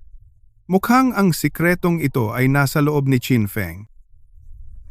Ngayon, magpapainit ako ng alak para sa aming pamilya Chu at puputulin ang ulo ni Qin Feng. Qin Feng, sa wakas, nandito ka na. Pinuno ng pamilya Chu, nagtatago ka sa loob ng maraming taon. Kaya, ikaw mismo ay umabot na sa antas na Grandmaster. Tama na ang usapan, Qin Feng. Ngayon ang araw na mamamatay ka.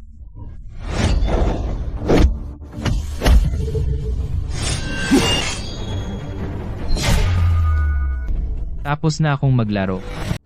Sabihin mo, ikaw ba ang gumawa ng masaker sa pamilya Qin ko? Ginawa mo ba? Ha ha ha ha ha. Pfft. Wala akong sasabihin sa iyo.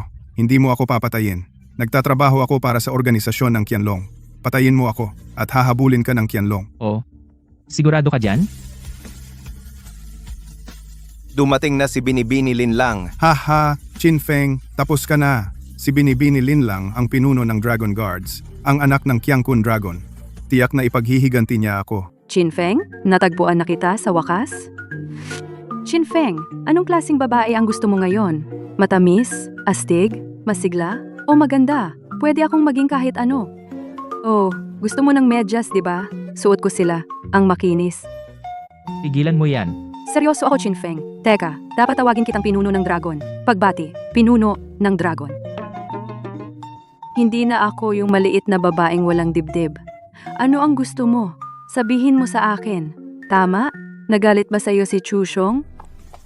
Pinuno ng dragon? Siya ang pinuno ng dragon? Imposible. Papatayin kita. Hindi na kailangan. Ako na ang mag-aayos ng aking mga hinanakit. Bibigyan kita ng huling pagkakataon. Magsasalita ako. Magsasalita ako. Oo. Gusto mong malaman ang katotohanan tungkol sa massacre ng iyong pamilya? Kita tayo sa Dragon Boreal Cliff bukas ng tanghali. Sa wakas, kumagat na sa pain. Oras na upang makilala ang tunay na utak.